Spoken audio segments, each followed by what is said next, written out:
Olá, meus irmãos, Saravá, que a paz de Oxalá esteja com todos vocês, começando mais um Saravá Podcast nessa sexta-feira e hoje com uma presença muito especial de uma pessoa que eu quase não conheço, nova aqui no canal, uma pessoa que eu não tenho tanta amizade, mas muito importante também para Umbanda, uma grande personalidade, que é o Montanha. Então, seja bem-vindo, Montanha. Obrigado, pai. Salve. Salve. Espero que você goste do papo. Pode falar um pouquinho mais alto, não fique tão envergonhado. Não fique tão nervoso. Só um pouquinho. Vou fazer igual o Jô Soares, que abaixa a música, só um pouquinho. dá uma bebida. Quase nada tímido, mas tranquilo. Não precisa ficar tímido. Nós vamos falar de coisas que você já conhece. Tranquilo. Então, agradecer aos nossos patrocinadores, a Eparrei, ao pessoal também da Mariô, por termos essa conversa. E a gente vai começar falando do seguinte: quando que você começa o seu contato com a espiritualidade? Para quem não sabe, você é o Ganda da minha casa já há quanto tempo já? 9 anos. 9 anos é tempo já. 9 anos. Mas você começa na Umbanda com 9 anos ou você já tinha uma busca, já gostava de alguma coisa, já era aquele pessoal que ia na internet para fazer o mapa astral? Qual que era a pegada? Nada. Contato nenhum, na verdade. Era um famoso católico não praticante, né? Contato católico nenhum. Só de casamento e missa de sétimo dia. E olha lá. E olha lá. Que missa de sétimo dia a gente foge um pouco, né? É. E daí eu conheci uma médium, né? Que trabalhava, desenvolvia na casa. Tava iniciando o desenvolvimento fazia pouco tempo, né? E frequentemente ela falava da casa, mas eu nunca tive interesse, assim. Ela sempre me atormentava. Não, vai lá conhecer, pelas conversas que a gente tem, você vai se dar bem, você vai se identificar com alguma coisa. Mas você buscava alguma coisa ou não? Não, no momento, assim, a gente conversava bastante, ela comentava sobre algumas experiências dela, né? E, inclusive, na época, ela ficava com um amigo meu. E esse meu amigo, ele sempre teve medo de espíritos, então a gente atormentava ele também e acabava comentando algumas experiências dela, né? Uhum. Mas não buscava nada. E sei lá, acho que por dificuldades da vida, vai lá um dia conversar, vai, né? Você não troca ideia com ninguém, você nunca procurou nada, nem ninguém pra desenvolver alguma coisa, um assunto ou qualquer coisa do tipo. Vai lá conhecer, vai conversar. Eu nunca tive contato, né? Nenhum mesmo. Uhum. Nem curiosidade de ir, nunca tive nada assim. E acabei indo no dia da assistência. Eu falei, vou pegar uma gira mais tranquila pra você não ficar assustado. Mas eu nunca tive medo de nada. Não. E até então você não sabia nem o que tava se metendo. Nunca tinha pesquisado nada, não sabia. Nada. Absolutamente nada. Tipo, você não sabia nem o que era uma consulta, que as entidades falavam. Não, eu peguei um mini manual com ela antes, né? O que eu tenho que fazer? Vai ser assim, você vai na assistência. Conhecendo o jeito que você é metódico, quanto tempo demorou isso? Dela te convidar pra você ir? Uns 4, 5 anos? Não, menos. Uns 4, 5 meses na zoeira. Acho que uns 2 meses, mais ou menos. 2 meses. Eu consigo imaginar a mensagem só mandando pra ela, tipo, um dia antes. Mas e aí, o que vai rolar lá? Praticamente isso. Eu sei porque eu recebo suas mensagens assim. Praticamente isso. Daí ela foi falando, não, vou escolher uma gira tranquila, vai ser de Preto Velho a primeira. Acho que você, assim, você vai entender como se fosse um vô, uma avó, é um negócio mais sutil, mais tranquilo. Você que manda, você que tem a experiência e o contato, né? Eu não tenho, então eu posso esperar qualquer coisa, né? Pra mim, é na mesma. E foi esperando até chegar a data, né? Daí ela pegou o calendáriozinho e falou, mês tal vai ter esse programa aí. Falei, então tá bom. Aí foi quando de fato eu fui na casa, né? E ela passou, na assistência vai ser assim. Até então era uma assistência um pouco menor, né? Que naquela casa antiga. Uhum. Daí você vai pegar o papelzinho, vão te chamar, você vai lá, conversa numa boa. E naquela época eu podia escolher, né? Sim, na verdade eu acabei não escolhendo. Mas calhou eu fui em 4 giras. Todas as giras eu passei com a entidade da Mãe Priscila. Todas elas. Mesmo sem escolher? Sem escolher. Então o primeiro contato foi com a avó Ana, então? Sim. Foi uma gira de Preto Velho, 2 de Caboclo. Não sei porquê, mas foi 2 de Caboclo. E a 4ª era a festa de Xangô. Por que? Teve Caboclo 2 vezes? Engraçado. Porque eu lembro que foi a Jurema e depois foi a Indaiá. Que também é uma época que ela não costuma vir, né? Também não sei. Naquela época eu sabia menos ainda, né? Então. E aí, na 4ª gira, Você não sabia nem o nome dos orixás direito. Não sabia nada. Sabia nada. Tanto que quando eu entrei, o pai João falou: você vai ficar na corimba, você é muito parecido com o orixá, que tá sentado e barbudo. Eu fiquei olhando assim, boiando. Boa explicação, né? Boiando, né? E depois eu perguntei, fui entender o porquê, né? Foi no pai Google. Também depois, né? Depois da primeira gira lá dentro, né? Faz parte. Tem que iniciar de alguma forma, né? Pelo menos que seja um pouco mais superficial, né? Caramba, mas é muito doido, né? Porque hoje, acho que a gente nunca teve uma conversa nesse sentido, né? Porque você entrou muito do nada, né? Muito. Vai ser muito do nada mesmo. Muito, tipo, muito. Você chegava, não. O cara já tava pesquisando, já tava procurando alguma coisa. Eu nem sabia. Você nem tinha praticamente uma fé, então? Não praticava nada. Nada. E como que você começou a praticar, Montanha? De repente, não é possível. Uma luz veio do além e falou assim: olha, eu existo. Então, por que você entrou no terreiro? Pelo recado que foi passado, né? Bom, voltando, né? Fui em 4 giras, a quarta foi a festa de Xangô. Naquela época, entravam todas... acho que não tinha nem consulta na época, né? Então entrava toda assistência e todo mundo só referenciava o orixá, que no caso era só do senhor que recebia na época, né? Não tinha aquela gira com mais falangeiros, etc. E no dia, eu fui a única pessoa da assistência que ele abraçou, né? Foi o Michel, o João Alberto e eu. Que estavam lá dentro, né? Estavam lá dentro, né? O Michel era o Alabê, né? Era o Ogan, né? Que é filho de Xangô até hoje. Sim. E eu não entendi nada, cara. Saí, falei, vou ficar na minha e depois eu pergunto, né? Aí no final da gira veio o pai João. Aí o pai João, eu escutei o pai João falar pra avó Ana, chama ele dar um recado. Porque eu tava esperando a Bruna, né? Porque eu dava carona pra ela, que ela morava perto da minha casa.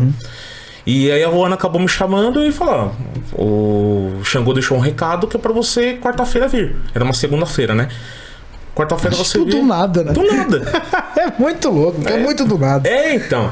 Eu falei, até comentei com a minha mãe na época, eu falei, não sei o que é, o que me espera.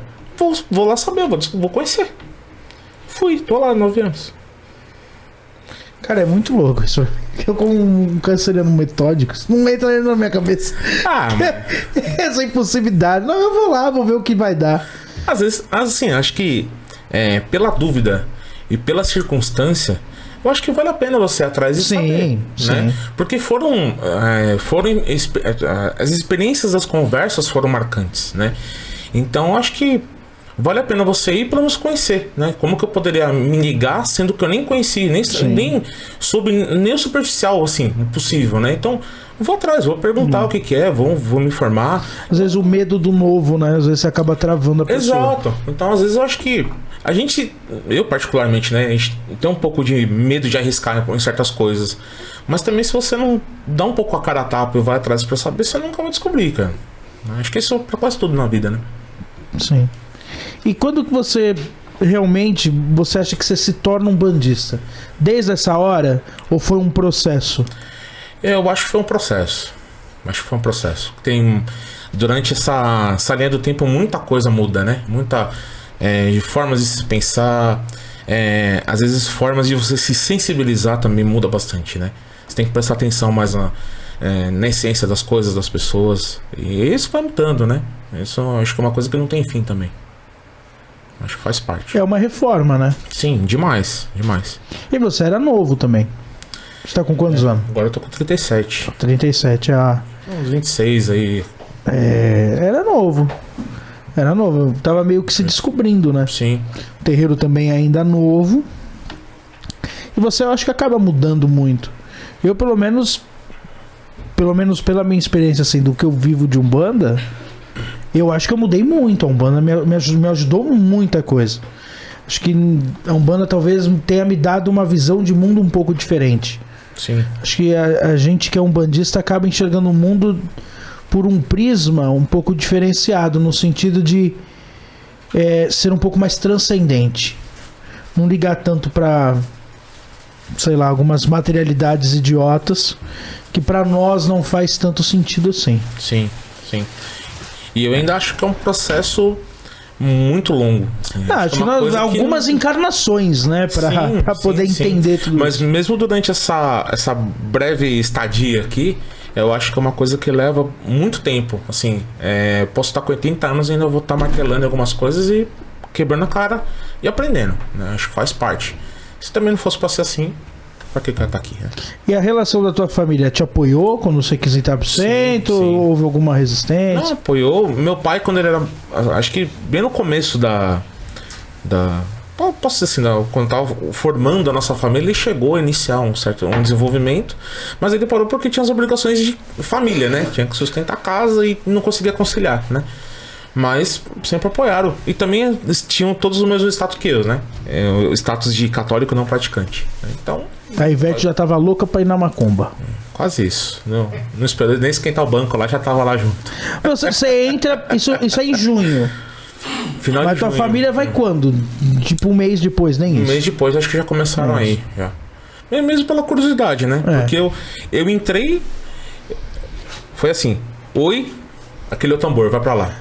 Foi assim, entendeu? Foi nessa pegada. Foi assim. Não... Ah, você sabe tocar? Não, mas vai aprender então. Vai lá que... Porque também coincidiu do quê? Né? Nessa segunda-feira foi a festa de Xangô, o Michel tava lá tocando. Na quarta-feira que eu iniciei, o Michel não parou de ir. Por causa do serviço dele que tinha mudado. Então na quarta-feira que eu comecei, a pessoa que me recepcionou na Corimba foi o pai Lucas, não foi o Michel. Meu Deus do céu. Não é possível. É verdade isso? Então você foi recepcionado por um grande atabaqueiro de um ritmo tremendo. Você vê. Você chegou a tocar com o Lucas? Ele que passou assim o Ijexá básico dele. Meu Deus do céu. É o Lucas que te passou? Mas olha, lógico, né? Depois eu fui pra minha... Não pode, né? Um professor tão ruim fazer um aluno melhor. Mas faz parte. Aí depois a gente tem que ir atrás. Aí fui pro famoso YouTube, que gera profissionais hoje em dia. Sim. E foi pesquisar lá, né? Pesquisar toque, costumar. Já tinha uma certa facilidade pra tocar, porque eu toco bateria desde pequeno, né? Então, pelo menos parte rítmica eu tenho, mas nada comparado com a parte percussiva, né? De tambor, etc, né? O YouTube te ajudou nesse processo? Bastante. Não tinha tanto material assim. Hoje em dia a gente tem mais materiais, né, disponíveis, né? Umas coisas bem gravadas. Há 10 anos atrás não tinha tanta coisa assim, né? Principalmente da parte de religião, né? Acho que sempre foi algo muito informal, né? Você pode ver gravação de ponto, os vídeos antigos de instrução, é tudo muito... Pode dizer que é mal feito, vai. E hoje em dia as pessoas já estão tendo um pouco mais essa consciência e melhorando muito a qualidade das coisas, né? Eu acho que aí a gente entra num assunto que é até legal da gente conversar, porque assim... antes da gente gravar, você falou, não sei se eu vou ter conteúdo, mas eu acho que você tem um grande conteúdo. Primeiro, por você já estar na religião há quase 10 anos, já ter uma experiência, que 10 anos é uma experiência. Sim. E segundo, porque você também tem essa parte tua de músico, porque você é músico, você conhece músico, e isso acaba agregando. E eu acho que é interessante, porque nós temos que saber diferenciar. O Severino teve aqui semana passada, a gente falou um pouco sobre isso. O atabaque, ele é um instrumento limitado. Ele é. Sim. Ele não tem acorde, ele não tem uma harmonia. Ele só é afinado numa nota que... naquelas, né? Sim. Ele tem uma nota e você tira, sei lá, 3 sons dele. 3 sons da mesma nota. Só que às vezes a nota pode mudar, pode esticar o coro. Sim. Então sim. Não é tão... Pode mandar. Quer mandar ou quer esperar? Não é... podia esperar, mas tudo bem. Não é tão versátil. Não é, então. Não é tão versátil. E aí, além dele ser um instrumento limitado, você tem a parte religiosa e ritualística. Sim. Então você pega as primeiras gravações, alguns discos, né? Eu lembro que tinha um CDzinho, e eu fiquei muito feliz, que há pouco tempo atrás eu descobri no Spotify que esse CD tá lá. Que tinha uns pontos de caboclo. Que eu já te mostrei várias vezes, que é aquele cara que canta, que parece que ele tá cantando um bolero, né? Que é o Umbanda, Quimbanda. O cara conseguiu fazer um ponto inteiro de caboclo em Ijexá, que já é uma coisa maravilhosa. E eu acho engraçado que ele canta, né? Eu gosto muito do Demoragi, que até hoje eu não sei o que quer dizer. Ele fala, Demoragi, Ubirajara na aldeia. E no fundo tem uma mulher cantando ópera. Então, mas você tem muito essa ritualística. E as gravações são ruins, realmente. Sim. Por quê? Porque as pessoas gravavam aquilo no meio de uma gira. Tá? Não posso falar que aquela gravação aconteça isso, mas você pega alguns discos que você consegue ouvir entidade falando no fundo, Prado de Caboclo. Então aquilo foi gravado em gira. E aí é que mora a diferença. Aonde que, sim, temos que ser ritualísticos e temos que respeitar essa questão de preservação cultural, mas também até que ponto a gente pode melhorar a qualidade disso. Você como ogã e músico, aonde que um começa a esbarrar no outro? Eu acho que esbarra muito no momento de se propagar as coisas, né? A gente vive numa situação muito frequente, né, nos templos, mesmo que seja nos templos da nossa raiz, né? A gente percebe que tem muita diferença de uma casa para outra em questão de letra. Às vezes aparecem palavras que vai saber o que é. Não dá nem pra entender. Entendeu? Então, às vezes, quando isso é gravado com essa informalidade, entre aspas, né? Visando a qualidade, você acaba perdendo esse atributo, né? Você acaba, às vezes, propagando uma coisa que na hora da outra pessoa receber essa informação, ela não recebe da forma correta, né? E você vai propagando isso, telefone sem fio, né? Cada um entende de uma forma e, às vezes, perde acaba chamando Jesus de Genésio. Exato. Que o ponto que até isso aconteceu, que a gente pode citar, é o ponto que o Sidney levou no nosso terreiro de Preto Velho, que acho que foi o pai João, né, que acabou corrigindo ele. Isso, que era o cajueiro meu. Ele cantava, cajueiro meu, aonde nasceu Jesus. Exato. Aí o pai João falou, filho, não é cajueiro, é cativeiro. Exato. Que é o telefone sem fio.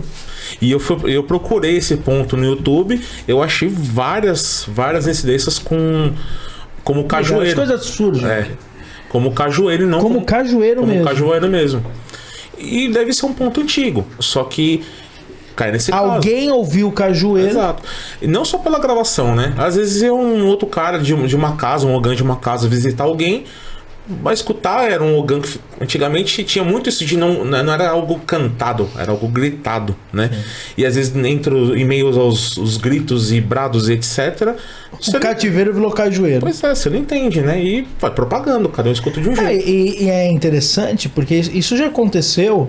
Às vezes de alguma gira eu não tá tocando a gira por algum motivo. É muito difícil. É muito difícil. Por quê? Porque primeiro, os terreiros, a maioria deles não tem uma acústica. Sim. A maioria dos terreiros, o som reverbera demais. O som fica batendo como se fosse um pinball ali. Exato. Aí você tem, alguns terreiros não usam microfone, outros usam, igual o nosso. O que usa o microfone também não é um microfone de captação caríssimo. Não. É um microfone ruim. Exato. Tem interferência. E aí... Sem fios, né? Que nada já não funciona. Cara, é muito doido, porque às vezes você tá na assistência, você só tá ouvindo sabe, é isso. Sim, exato. E aí até a pessoa tentar entender isso, né? Então às vezes a modificação de ponto não é uma coisa pensada, às vezes é realmente o telefone sem fio. Eu também mesmo. acredito que seja, né? Então, por isso que eu acho, hoje em dia eu acho legal quem tem um pouco desse tato e às vezes até procura investir um pouco mais nisso, né? Porque você acaba propagando uma informação correta, algo, né, que faça sentido amanhã, né? Porque nada mais é do que um conhecimento, né? Um ponto não é uma oração, é um conhecimento e vai fazer sentido em algum momento na gira, né? Então não teria por que ser feito ser mal feito. Assim, não é puxar sardinha, mas por exemplo, muita gente fala assim, poxa, o Umbanda Reino da Paz é um canal que cresceu muito rápido. E é verdade, eu concordo. E acho que o nosso canal, ele cresce principalmente por dois grandes pilares. Pelo conteúdo que passa. Eu acho que é um conteúdo bem, bem rico. Sim. Mas uma das pilares que eu acho mais interessante desde o começo a gente sempre tentou levar a melhor qualidade que a gente conseguia. Seja por investimento, né? Tem ainda o pessoal que fala, poxa, o Saravá, a primeira temporada era melhor de qualidade. Realmente era melhor. Mas o Saravá, a primeira temporada, era feito num estúdio. Lógico, nós tínhamos lá equipamentos caros, a gente tinha ali pelo menos coisa de 30, 40 mil reais de equipamento. Sim. Coisa que hoje a gente tem, sei lá, 5, 6 mil reais de equipamento. Então é uma diferença. Claro, claro. E aí você pega essa qualidade, eu acho que ela diferencia muito.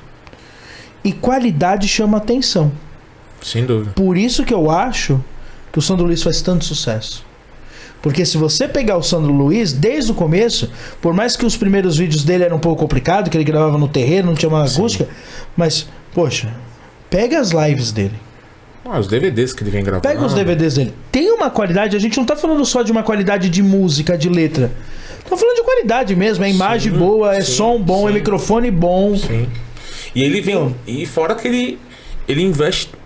Que já é uma vertente paralela, né? Mas ele também investe na qualidade sonora do que ele tá gravando. Não só na captação, mas ele tá colocando uma harmonia, ele tá colocando mais elementos. Ele não se prende ao fundamento, né? Aquilo não tá focado no fundamento, tá focado na propagação do material, né? Então, lógico, por exemplo, vamos combinar de gravar um CD. A gente não precisa se prender em 2 tambores e um chocalho. A gente pode colocar mais coisa. Puta, eu quero pôr uma cuíca no fundo. O que te impede? Entendeu? Violão. É uma produção a fim de fazer um trabalho. Lógico, a gente vai estar assimilando um pouco a parte musical com a parte, né, de fundamento. Mas a gente vai estar propagando isso com uma qualidade boa, né? Não teria por que ter esse preconceito. Eu acho que também você não pode ter tanto cabresto com isso. Eu acho que você pode expandir um pouco. Não teria problema nenhum. A gente trouxe o pai Silvio, até falei aqui com o Severino. Nós fomos visitar a Peu, né? O pai Silvio esteve aqui, o Sandro esteve aqui. Que aliás, a gente está falando de Corimba, estamos falando de atabaque. Procurem o Sandro, porque o Sandro tem um livro maravilhoso, o Sandro tem um ótimo curso. E. Diga-me, Priscila. Tá bom. Tava falando do livro, né? O livro tá por aqui, a gente só precisa achar. Diz que ele tá aqui na nossa estantezinha. Que é o livro do Sandro. Isso. Todo mundo viu aí, viu, Sofia? Com a câmera virada pra mim. Isso. Vai aparecer agora. É assim mesmo. Isso. Pronto. Vamos mostrar aqui, ó. Agora sim. É esse aqui? É esse aqui. A música na Umbanda. Então, esse aqui é o livro do Sandro. Vão procurar. É um livro bem legal do Sandro. O outro é do pai Silvio, que é do Contos e Relatos também, que é legal pra quem quiser conhecer.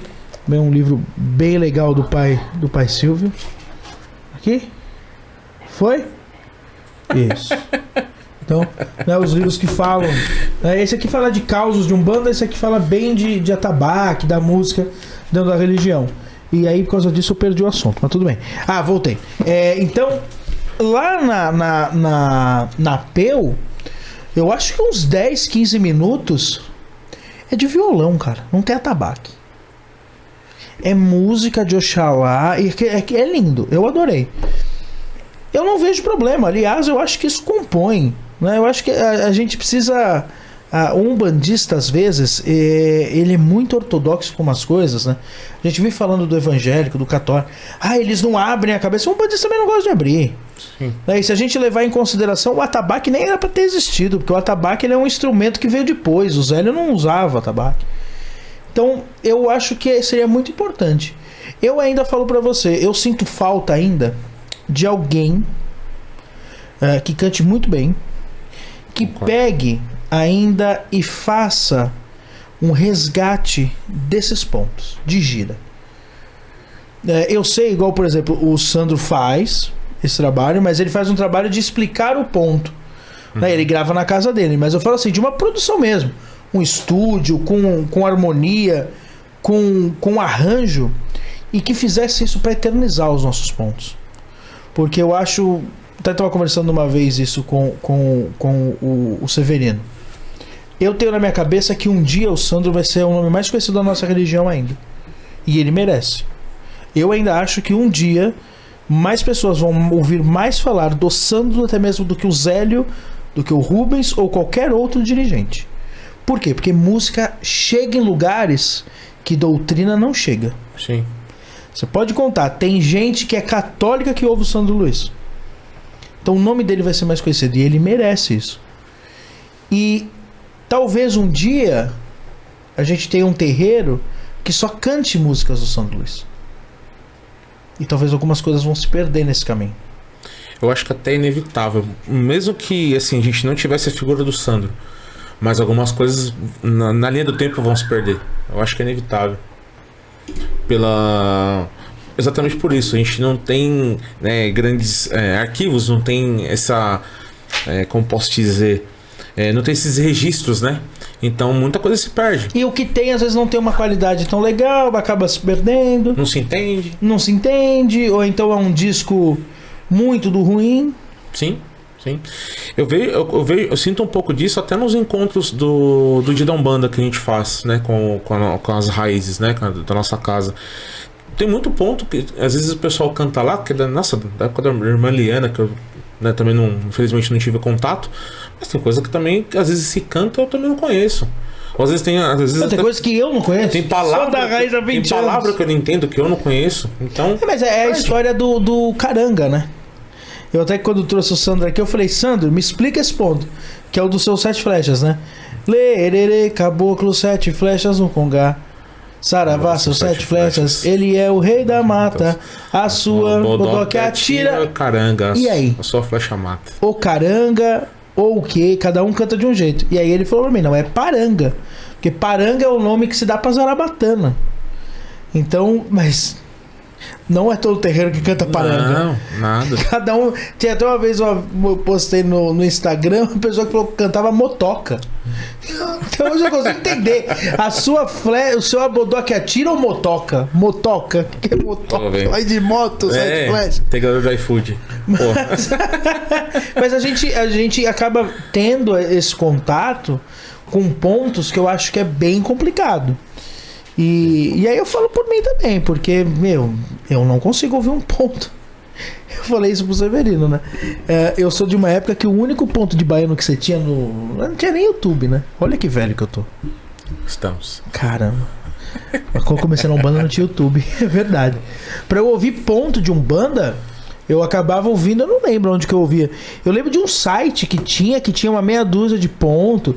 E aí quando você ia tentar ouvir alguma coisa de baiano, cara, é um ponto que você sabe, que eu vivo falando deles, que é um disco lá que o pessoal é desafinado, cara. Que as mulheres que cantam na segunda voz fica berrando no fundo. Nossa, eu não consigo ouvir aquilo. E eu não tô falando, o pai leva, não. É porque realmente é uma questão minha. Eu acho que ainda falta realmente um pessoal fazer esse resgate. Mas acho que a Umbanda tá num momento muito bom pra isso. Sim. Não só com o Sandro, com outras pessoas que estão vindo, que cantam a mesma coisa. Que a gente começa a ver a Umbanda num teatro, a Umbanda num lugar grande, a Umbanda lotando os lugares, né? Você vê uns eventinhos de Umbanda que tinha meia dúzia de gente. Hoje em dia todo evento lota. Sim. É feira, é uma coisa cultural. E as coisas vão evoluindo e se aperfeiçoando, né? Hoje em dia nós temos os eventos, né, que tem muito mais fácil acesso, o pessoal frequenta. A gente tem quem tem o interesse de fazer um material de melhor qualidade. E a gente também tem os executores. Hoje em dia tem muita gente boa, né? Não só da parte de um Ogã com fundamento dentro da casa, mas que executa aquilo com excelência. Tem gente que hoje em dia vai atrás de se formar, estudar aquilo lá, né? A gente tem conhecidos que se formaram em música e vão atrás para propagar aquele toque, tem um fundamento, tem um porquê, tem técnica de mão, tem um monte de coisa, né? Não é só chegar lá, fechar o olho e soltar o braço. A pessoa não é só a fé. A pessoa está concisa, né, no que ela está fazendo, executando aquilo com excelência. Então isso ajuda também, né? E hoje em dia a gente tem a facilidade, né? Facilidade de um YouTube, a gente tem uma gravação, hoje em dia é muito mais fácil a gente fazer. Qualquer celular grava. Exatamente, né? Tem apps que gravam com qualidade de CD hoje em dia. Então tem muita coisa favorável, né? É o que você fala, falta alguém com aquela só a forcinha para ir lá e executar isso daí. Talvez com dinheiro também, né? Sim. Que precisa de um investimento para isso. Sim. Mas você falou uma coisa também que é legal da gente conversar aqui, porque um médium, quando ele entra na Umbanda, um médium de incorporação, não que o Ogã não seja um médium, mas um médium rodante, como a gente chama, sim, não basta só ele ter a fé. Não basta ele só ter a incorporação. Ele vai fazer um desenvolvimento mediúnico onde ele vai, querendo ou não, aprender técnicas que vão auxiliá-lo. Técnicas de meditação, técnicas de se desligar, técnicas de não interferir na entidade. São técnicas. Claro. E aí quando a gente fala em Ogã, ainda parece que é mais ou menos assim, não, vai lá. Não, mas eu quero... Não, vai lá, fecha o olho que vem. E não é bem assim. Não. Né? Quando você tem uma técnica, você primeiro se cansa menos. Sim. Você consegue ter um aproveitamento melhor. Com certeza, eu acho que você acaba só tendo ganhos positivos, né? Porque é um trabalho melhor executado, né? É a qualidade, de novo, né? Não tem porque se você pode imergir nisso daí, você se aprofundar, né? Você ir atrás, se você pode melhorar aquilo, você se entregar, para que você vai fazer um negócio raso? Entendeu? Vai atrás, cara, faz um negócio melhorzinho, não tem um porquê, né? E você vai se prejudicar menos. É o seu desenvolvimento, né? Exato. E a gente tem algumas experiências até na casa, né? A gente tem algumas experiências disso. Então você tem que ter uma base, tem que começar devagarzinho, pega um chocalho, vai entendendo que é rítmica se você não tem contato, vai acostumando com aquilo, vai escutando o que você tá vivenciando, né? Você tá do lado de alguém que toca o tambor, vai entendendo o que o cara tá fazendo, vai, né, se envolvendo. Aí você passa por um agogô. É uma função muito importante, mas a gente usa isso para dar a base para a pessoa, né? Entender o que ela vai fazer no tambor, né? Porque posso dizer que é uma versão resumida, né? É uma versão simplificada que ela vai executar no agogô. Então ela já vai entendendo, vai se aprofundando mais. O tambor ainda vai entendendo também a responsabilidade de estar ali, né? Sim, e não é pouca. É uma posição que você não pode fazer de qualquer jeito, você tem que ter sua entrega, sua responsabilidade, né? E frequência, né? Você não pode... não tô bem hoje, não vou. Não é assim, né? É um compromisso. Sabe uma coisa que me irrita? Você já foi em festa de Iemanjá comigo várias, mas já esteve em uma montando. É aquele cara, e a gente não é pouco, infelizmente são muitos ainda que a gente vê, que é o cara que vai pra lá cedo, enche o caneco, bebe cerveja, tudo, e aí o cara já tá pra lá de Bagdá, o cara tá mais longe que Aruanda, não bota nem uma roupa branca. Eu já vi cara de calça jeans e camisa do Corinthians, cara. É muito banalizado, né? E vai tocar no couro, e vai tocar gira, e as pessoas acham que isso é normal, cara. E aí é muito doido, porque você fala assim, peraí, mas eu deixaria um médium rodante fazer isso? Que aí você vê toda a casa, todo mundo de branco, guia no pescoço, todo mundo fez seu presente. Mas o Ogã da casa, nossa. O Ogã da casa bebeu todas, tava doidão. E tá lá botando a mão no couro, cara. Eu também acho que não faz um pouco de sentido. Não, e eu acho desrespeitoso isso, cara. Sim. Sabe, eu acho desrespeitoso com quem é Ogã. Eu não sou Ogã, mas eu fui a tabaqueira há algum tempo. Eu acho desrespeitoso. Mas não só para os Ogãs. Eu acho que desrespeita tudo. A religião em si, né? Como que você vai fazer uma oração, você vai rezar um Pai Nosso bêbado? Pra mim é o mesmo nível. Qual é a lição que você tá passando, né? Exato. O exemplo. Pra mim é o mesmo nível. São orações tocadas, mas pra mim é o mesmo nível. Entendeu? Tem, lógico, né? Sua linha, seu fundamento, cada ponto pra uma situação, mas mesma coisa, cara. Não pode banalizar desse jeito, não é na festa do coco, né? Seu lugar e seu momento, né, cara? Sim. Eu falo isso pra todo mundo, né? Eu tenho muita sorte, porque no nosso terreiro, até hoje nós já tivemos alguns Ogãs, né? E dentre eles, todos, né? Diferente de alguns rodantes, mas todos os Ogãs saíram todos muito bem do terreiro. Sim. A gente acaba tendo um contato com eles, cada um por seus motivos. Já tivemos alguns atabaqueiros e alguns Ogãs realmente, né? Que foram consagrados e que também faziam jus ao título. Claro. E eu tive a sorte de todos os Ogãs da minha casa, eu nunca tive um Ogã que bebesse. Isso é muito doido, né? Nunca tive um Ogã que enchesse a lata. Não, ainda bem. Aliás, a maioria dos meus Ogãs, como o próprio Monteia e alguns outros que eu tive, nem tomavam nem um pouco de álcool. Não gosto nem de... vou tomar uma cervejinha, nem comigo na praia de final de ano, nada. E também não são mulherengos também, porque tem esses também, né? Tem o Ogã que, né, gosta da menininha, canta só pra entidade. Isso existe. Então eu sou muito privilegiado com isso. Mas acho também que isso também tem muito a ver com aquilo que você ensina, aquilo que você também mostra, o que você está fazendo aqui. Claro. Vai dentro da doutrina e da disciplina, né? Sim. Você é um professor chato e todo mundo sabe disso, porque eu mesmo falo. Né? Mas você é uma pessoa que realmente tem essa disciplina, tem essa doutrina, que as pessoas entendam da responsabilidade que é. Né? Sim. Porque assim, eu acho que que a gente tá conversando, pela facilidade que a gente tem hoje, eu acho que depende só de uma coisa, você tem interesse, né? Então se você tem interesse, você dá um pouquinho do seu tempo pra isso, não é só durante a gira, né? É o que a gente fala, a Umbanda não é só aquilo que a gente faz dentro da auréola, é o que a gente faz fora. E nada mais isso também se engloba, né? A gente, é uma evolução, a gente não precisa estar lá dentro, né? A gente consegue, lógico, né? Tem o certo e o mais ou menos que a gente não deve tanto atrás, mas assim, a gente pode se complementar e evoluir também, indo um pouco atrás, se informando e se entregando também, praticando. Tem o lado do instrumento, né? E se você não se dedica pra ele, não tem jeito, ele nunca vai se tornar uma parte de você, né? Como qualquer outra coisa, né? Não tem jeito. Ele é, né? Eu lembro, o Monteia dirige muito bem, às vezes corre um pouco, né? Né, Ivete? Um pouquinho, né? Quando a Ivete chega um pouco, às vezes na gira meio, né? Precisa usar suas fraldas até porque...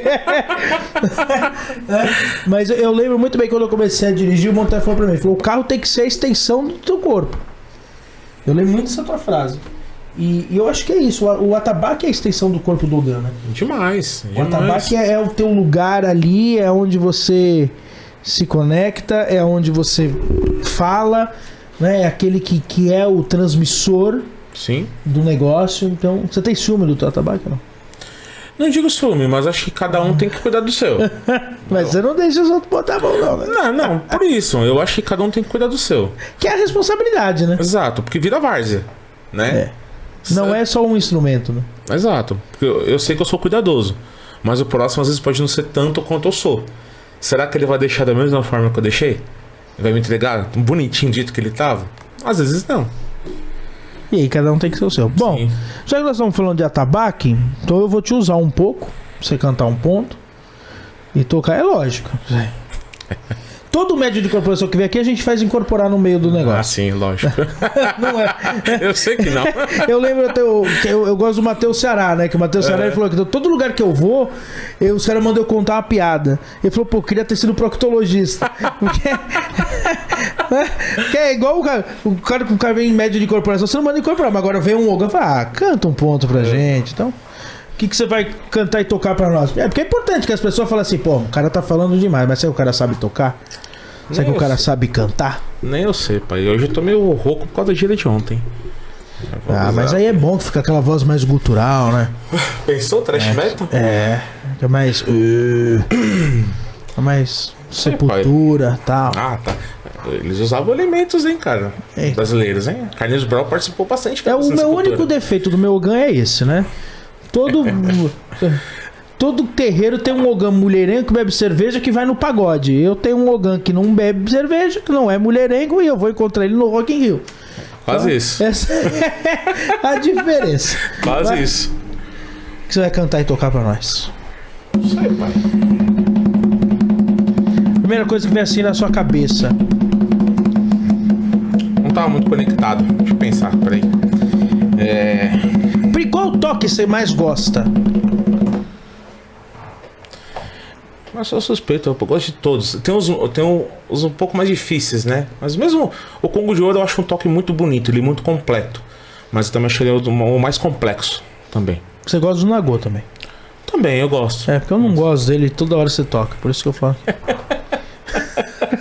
É porque fica uma coisa que eu martelei muito na época do Michel, quando eu entrei na casa, que eu comecei a aprender os toques, né? E quando eu entrei, o Nagô, ele tocava e chamava de marcação. Sim.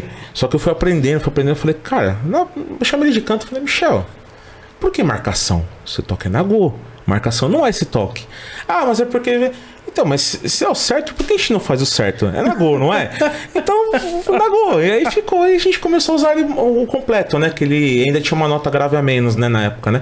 E aí a gente continuou usando, só que ele é o Nagô completo e chamando de Nagô, né? Porque marcação é outro toque. A gente nem usa na casa praticamente, né? Então... Eu toco então um Nagô, pro pessoal saber.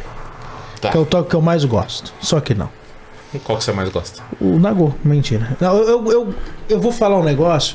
Nessa hora eu lembro muito do Vitor, do japonês, porque ele falava pra mim que ele odiava com todas as forças dele. Mas o toque que eu mais gosto, por incrível que pareça, é o Ijexá. Eu gosto do Ijexá. Eu acho que o Ijexá, ele é um toque calmo, ele é um toque lento, eu acho que ele é um toque bonito. Sim. E o Ijexá, sim, quando entra um Ijexá com o repique, com agogô e com chocalho, Não, fica bonito. eu acho que aquilo tem uma egrégora. Eu sou filho de Iemanjá, né, cara? Então, sabe, pra Iemanjá, pra Oxalá, pra Preto Velho, pô, sabe, o Senzala é um ponto maravilhoso. É no Ijexá. Sim. E eu acho que ele... E também tem alguns pontos, o pessoal ainda puxa ele um pouco mais rápido. Mas quando ele vem um pouco mais cadenciado, é perfeito. E pode perceber, a maioria dos pontos que emocionam são em Ijexá. Sim. Né? Eu lembro quando eu tava fazendo uma vez o Speakcast, que eu tava conversando com o Fábio Carelli, que é o guitarrista do Capital. E aí ele tava falando, ele falou, quer deixar a pessoa chorar? É só você tocar qualquer nota, acho que era em Ré menor, alguma coisa assim. Não sei se é em Ré menor. Geralmente notas menores, elas são mais emotivas. O cara chora. Né? E é o Ijexá. O Ijexá é o Ré menor da Umbanda. Porque você pega... Se você botar, por exemplo... Faz um barra-vento. Devagarzinho, um barra-vento. Canto Oxum, alivia meu coração. Não emociona. Não emociona. Canto Oxum, alivia meu coração. No Agora você faz o Ijexá. Oxum, alivia meu coração. Depois que eu falo, o Ijexá é o meu preferidinho, sim. Sim, sim, É o entendo. meu preferido. Mas toca alguma coisa em Nagô. Nagô?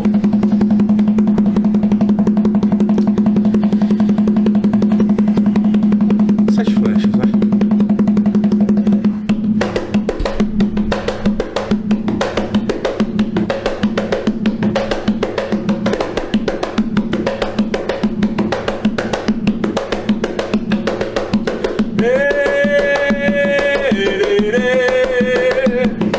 Acabou com sete flechas no conga.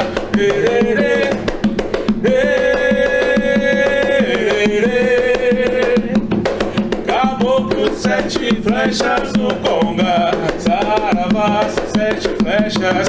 Ele é o rei das matas.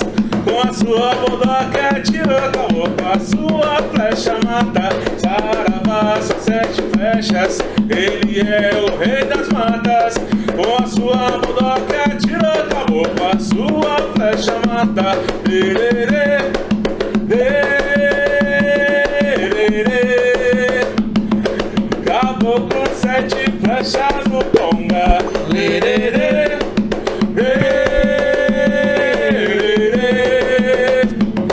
acabou com sete flechas no conga. Saravá, são sete flechas. Ok, acabou. O vizinho deve estar dourado. Nessa hora, acordou. Desculpa se Então, ficou meio alto. ficou alto aí? Não, tá bom, né? A mãe Priscila é... Mas quando o Dogan toca, até no chão, né? Não tem jeito. Difícil segurar a mão às vezes. Sabe como que é? Você Meu sabe. pai que o diga. Nós íamos visitar, né? Meu pai sempre falava assim, bom, tem que tocar um pouquinho mais baixo. O pai Edson ficava bravo comigo. É um mão de aço, né? Mas é importante a gente falar isso. Não é força, é jeito. Sim, sim. É técnica. Sim, sim. Posição de mão, cara. E é uma das coisas Porque mais você difíceis. aí é que tá. Você tem uma diferença. Às vezes o cara fala assim, pô, Montanha tocou assim, porque tocou só uma passada de ponto. Não é não, gente. O Montanha toca 2 horas, 3 horas nessa altura. Daí pra mais. Isso quando não vem um faísca, ó. É um pouquinho mais alto. É mais alto ou mais rápido, os dois. Aí a gente vai, entendeu? É daí pra mais. É daí pro mais. Então, é jeito, né? É técnica, né? Sim, sim. E é uma das coisas mais difíceis que tem, cara. Eu acho que é isso que às vezes acaba desestimulando as pessoas na hora de aprender. Mas é entrega, né? Tem o jeito tradicional de se tocar, né? Que é com a mão em cima. Eu toco com um jeito mais de conga, né? Igual eu aprendi até com o Michel um pouco mais essa técnica. Que você acaba... Porque o cara que ensinou a técnica pro Michel era bom. Ah, entendi. Tá dito. É porque o cara que ensinou essa técnica pro Michel tocava conga. Ah, Que era eu, né? Então. Eu comecei tocando conga, não comecei tocando atabaque, né? E isso facilita muito, né? Porque você tem um som mais presente, mas você também tem menos movimentação de braço, né? Então, Sim. se você tá num toque mais rápido, você acaba fadigando menos também, né? E isso é legal da gente falar, porque essa diferença da posição de mão de conga para um atabaque, onde o atabaque o cara toca mais chapado. Sim. O atabaque é um instrumento, e é importante a gente falar isso, que tem pouca gente sabe, mas o atabaque não é africano. O atabaque não é africano. O nome dele, atabaque, já mostra de onde ele veio. O atabaque é um instrumento do Oriente Médio. Ele veio pelos negros malês pro Brasil, né? O tambor chamado atabaque, que é esse formato, que não é bem esse, né? Isso aí é uma conga. Né? O atabaque, ele veio dessa região, do Oriente Médio, dessa região perto da Índia, daqueles... Se você parar pra ver, o atabaque, ele lembra muito o formato daquele tamborzinho, que é caríssimo, que eu queria muito ter. Que é aquele tambor meio marroquino, que o cara toca com as duas mãos. Tal. Sei qual que é. O formato dele vem dali. E enquanto a conga, que é essa outra posição de mão, já é uma coisa mais latina, mais caribenha. Sim. É uma coisa mais africana. Sim. Porque o Caribe foi muitos africanos trazidos. Então realmente tem essa diferença. E eu acho que essa diferença dá mesmo, né? A gente, pelo menos lá no nosso terreiro, a gente sempre ensina, né? Sim. Toca com a mão em concha, toca a mão um pouco mais de lado. E também tem o fato de que hoje em dia nota-se que muitas casas, né, muitos ogãs, eles também escolhem mais a conga tumbadora, o quinto, do que um atabaque, né? Hoje é difícil você ver ainda alguém tocando com atabaque. Sim. E quando você vê alguém tocando com atabaque, eu tava falando isso com o Severino também. Hoje em dia, eu acho que até mesmo, isso é uma coisa do Brasil, né? A gente vive uma crise financeira, isso é uma realidade, há alguns anos, aonde as pessoas, para não aumentar o preço, acabam tendo que arrumar um processo um pouco mais barato. Sim. Barateando as coisas. Então você pega os atabaques hoje, cara, é madeira de demolição, é madeira irregular. Os pinos, né? Que são aquelas madeiras bem molinhas. Quantos atabaques? Isso é legal o pessoal saber, porque isso é o dia a dia de um ogã. Quantos atabaques você já não reformou nosso? Que você teve que botar um aro a mais, porque o atabaque de 3 anos, 2 anos, começa a abrir. Sim, acho que uns 4, 5 já. Bota um aro a mais, tem que botar um rebite, tem que botar um aro diferente. Já levei pra lixar e pintar, porque já tava tudo irregular, né? As tábuas vão... Às vezes umedece, né? Perde todo o formato também, começa a abrir, o som começa a ficar pior ainda, né? E isso tem a ver, né? Isso tem a ver com o som, tem a ver com a qualidade do instrumento. E se você também for ver uma conga, coisas assim, elas são mais bem construídas, né?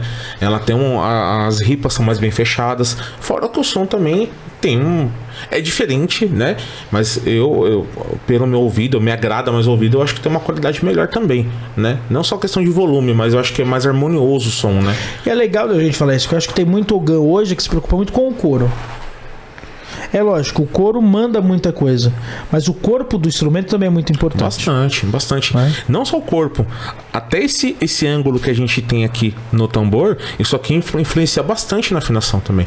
Se você tem uma quina acentuada aqui, a afinação fica ruim, não fica legal, começa a romper o couro. Então essa angulação que a gente tem aqui, o aro influencia bastante. Quando a gente tem um aro maciço, ele segura muito melhor a afinação. Tem todos esses atributos, né? Aí você vai pegar um atabaque hoje em dia mal construído, o aro, putz, um ferrinho fino desse tamanho aqui, que entorta na primeira apertada, não segura, cara, não segura. Tudo irregular ali as madeiras, ficou uma mais alta, mais outra. Aí o pessoal bota um negócio que não dá pra entender, que bota um couro grande, que aí o aro vai lá pra baixo, aí você fica com isso aqui de diferença de couro. Parece um bolo aqui em cima. Isso é errado pro instrumento, não tem uma lógica isso, claro. Né? O couro tem uma... eu vou pegar um couro maior, não tem lógica nenhuma. Não. É igual você falar assim, eu vou comprar um sapato 4 vezes o meu tamanho, porque é melhor pra andar. Não, cara. Pô, você tem que comprar um negócio que tá no teu pé. Lógico. Então... E dá manutenção naquilo também. Qual que é uma manutenção legal? Porque eu acho isso legal pro pessoal saber. Tá. Por exemplo, eu comprei um atabaque. Pô, sou um ogã novo da casa, ainda nem sou ogã, sou o único, preciso cuidar.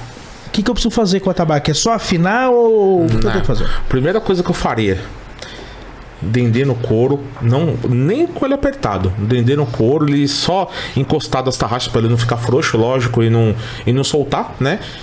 E sol nele. Coloca um sol, se for indireto, melhor, porque você pegar um sol do meio-dia da hora do almoço, é perigoso ele dar até alguma trinca, alguma coisa, então um calor indireto nele. Deixa o dendê secar bastante, tirar o excesso, e aí você começa a trabalhar a afinação. Mas a afinação também é ideal sempre em cruz irregular. uma volta aqui, uma volta aqui, uma volta aqui, uma volta aqui. Sempre alternado, né? As extremidades. E aí você vai ter uma... Pra que ele não ande, né? Exato. E você também tem uma pressão homogênea no aro. Você não vai empenar, você não vai rasgar, você não vai fazer nada. Lógico, você não vai precisar dar 5 voltas aqui, 5 voltas... Não, vai de pouquinho, né? Senão ele vai descer o couro pra cá e depois você não vai conseguir recuperar, equilibrar do outro lado, né? E tratando dessa forma. Começou a ficar ruim, você vê que começou a ficar meio seco, desafina, dendê de novo. Uma coisa que às vezes eu tenho o costume, você já reparou, às vezes eu chego em cima da hora numa quarta-feira, meu tambor tá desafinado. De tempos em tempos eu desafino ele. Por quê? Porque o couro é animal, então ele vai retrair. E tem muita gente, eu por mim eu faria isso toda gira, mas às vezes eu esqueço e às vezes eu sei que quarta-feira eu vou estar complicado, vou chegar em cima da hora, para afinar é ruim, então eu deixo ele apertado, mas eu desafino ele para exatamente pro couro restabelecer um pouco sua estrutura, e aí quando eu pego para afinar ele vai estar com uma elasticidade melhor, né? Então ele vai equilibrar e vai estar com um som mais nítido, né? Melhorzinho. Porque muitas das vezes ele até vai voltar a afinação. Só que ele vai voltar a afinação, só que cada vez você vai estar deixando ele mais fino, né? Exatamente. Porque a tarraxa não volta. Exato. E aí, já aconteceu, por exemplo, igual esse atabaque aqui. Se você olhar pra tarraxa dele, ele tá na metade. Sim. Mas eu já vi vários atabaques que não tinham essa mania, que aí você chega pra afinar, depois de 3, 4 anos, não tem mais tarraxa. Ele já tá na ponta da tarraxa. Você prejudica a fibra do couro, né? E você vai perdendo isso, né? Então o ideal é sempre que possível você dá uma desafinada, né, nele, né? Outra coisa que também de vez em quando eu faço é mudança de, sei lá, a gente tá aqui nessa semana tava um puta de um sol, de repente pega e dá uma chuva torrencial e esfria um pouco, o ar fica mais úmido, o couro sente. Então o que eu faço? Desafino ele, às vezes meia hora antes da gira, acendo uma vela embaixo, deixo ele esquentar o couro para tirar a umidade e afino ele de novo e vou pra gira, né? Isso a gente faz muito na praia também, né? Às vezes não dá pra você ter um artifício lá pra esquentar, né? Porque na praia ele costuma voltar muito, né? A afinação. Nossa, demais, ele vira um tambu, né? Ele é demais, né? Então, por isso que eu compro aquelas velas de 12 horas, né? Coloco embaixo, com uma brechinha assim pra ele respirar, né? Entrar o ar. E deixo ele lá, ele tirando toda a umidade. Depois, 10 minutos pra gira, vou lá, afino o tambor e vamos pra cima. E tem também a técnica que o JC ensinou, né? Da cera, né? Sim. Que é bem legal também pra passar. Ainda mais agora que tá chegando a festa de Iemanjá, é legal, né? É que com couro peludo não rola, né? Por isso que até que eu não vou levar aquele tabaco que eu toco. Eu vou levar o outro que não tem pelo, né? Se começar a entrar areia aqui, ferrou, você não tira nunca mais, né? Não. Tem que depilar ele. Mas o que ele tinha passado, no caso, era pegar a cera da vela mesmo, você começar a raspar, ele vai ficar meio grosseiro. Aí você vê com um secador ou um soprador térmico de cima, né? Uma distância para ele não danificar o couro. E essa cera, ela vai dissolver e vai fazer uma camada em cima do couro. E parece que não, mas ajuda bastante, cara. A primeira vez permeabiliza, que eu fiz né? Nossa, a primeira vez que eu fiz isso, eu levei pra gira lá na praia, certo que eu fiquei com a mão tudo branca, né? Parecendo que a minha mão ficou impermeabilizada também. Mas ajuda bastante. Minimizou muito a manutenção do couro. Aí até teve eu fiz isso uma gira antes, que foi nossa homenagem de Iemanjá na casa. E aí teve a lavagem, né, do terreiro. Cai água, aí não vira tambu, né? Ele escorreu a água, tranquilo. Lógico que você não pode deixar cair aqui dentro do aro, né? Porque ele vai começar a escorregar. Mas até aqui em volta, dando um limite. Isso também serve pro dendê, né? Você dá um limite aqui pra ele não cair dentro do aro e começar a escorregar. E pras mãos, você tem algum cuidado? Me senti meio Ana Maria agora. Aqueles apresentadores. E pras mãos? E o coração? Como é que está? Aqueles que perguntam do TV Fama, né?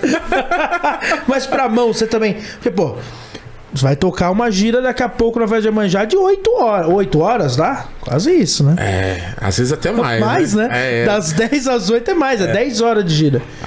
Tem gente que se empolga às vezes ali, então um pouquinho mais. Então, no começo, eu tentava... Minha mão estourava muito no começo, né? Porque a bateria você toca com baqueta, você não toca com a mão, né? Então estourava, né? A mão de escriturário, zoava tudo a mão, né? Eu tentava passar alguns cremes de vez em quando pra hidratar mesmo, mas hoje em dia... Não precisa mais. Não. Às vezes ele abre a fibra assim entre as digitais, mas faz parte, cara. Não vai ser passar um creme, alguma coisa que vai adiantar tanto, não. Mas é menos frequente. Bem menos. Botar umas fitas. O pessoal bota o esparadrapo, microporo. Às vezes até leva, mas pode ver que eu quase não uso mais hoje em dia. É difícil abrir. Vai criando resistência, né? Calo também. Isso com o tempo vai melhorando. Bom, já falamos bastante de Corimba, mas falar um pouco de mediunidade de Ogã. Quando falaram pra você que você era Ogã... Não entendi nada. Não entendeu nada. Mas em algum momento falaram assim, você não vai incorporar. Você não ficou chateado? Não, cara. Não, pai. Você não falou assim, pô, mas queria tanto incorporar meu caboclo? Pelo contrário, quando né, teve a entrada abrupta na casa, né? Que foi de um dia pro outro, assim, foi bem de repente. Como também vários passos, né? A consagração também foi de uma hora pra outra. Foi tudo muito rápido, assim, no começo, né? E tinha dúvidas? Tinha. Mas uma coisa que não me grilou, cara. Porque é algo que eu gosto, que me fascina, que é tocar.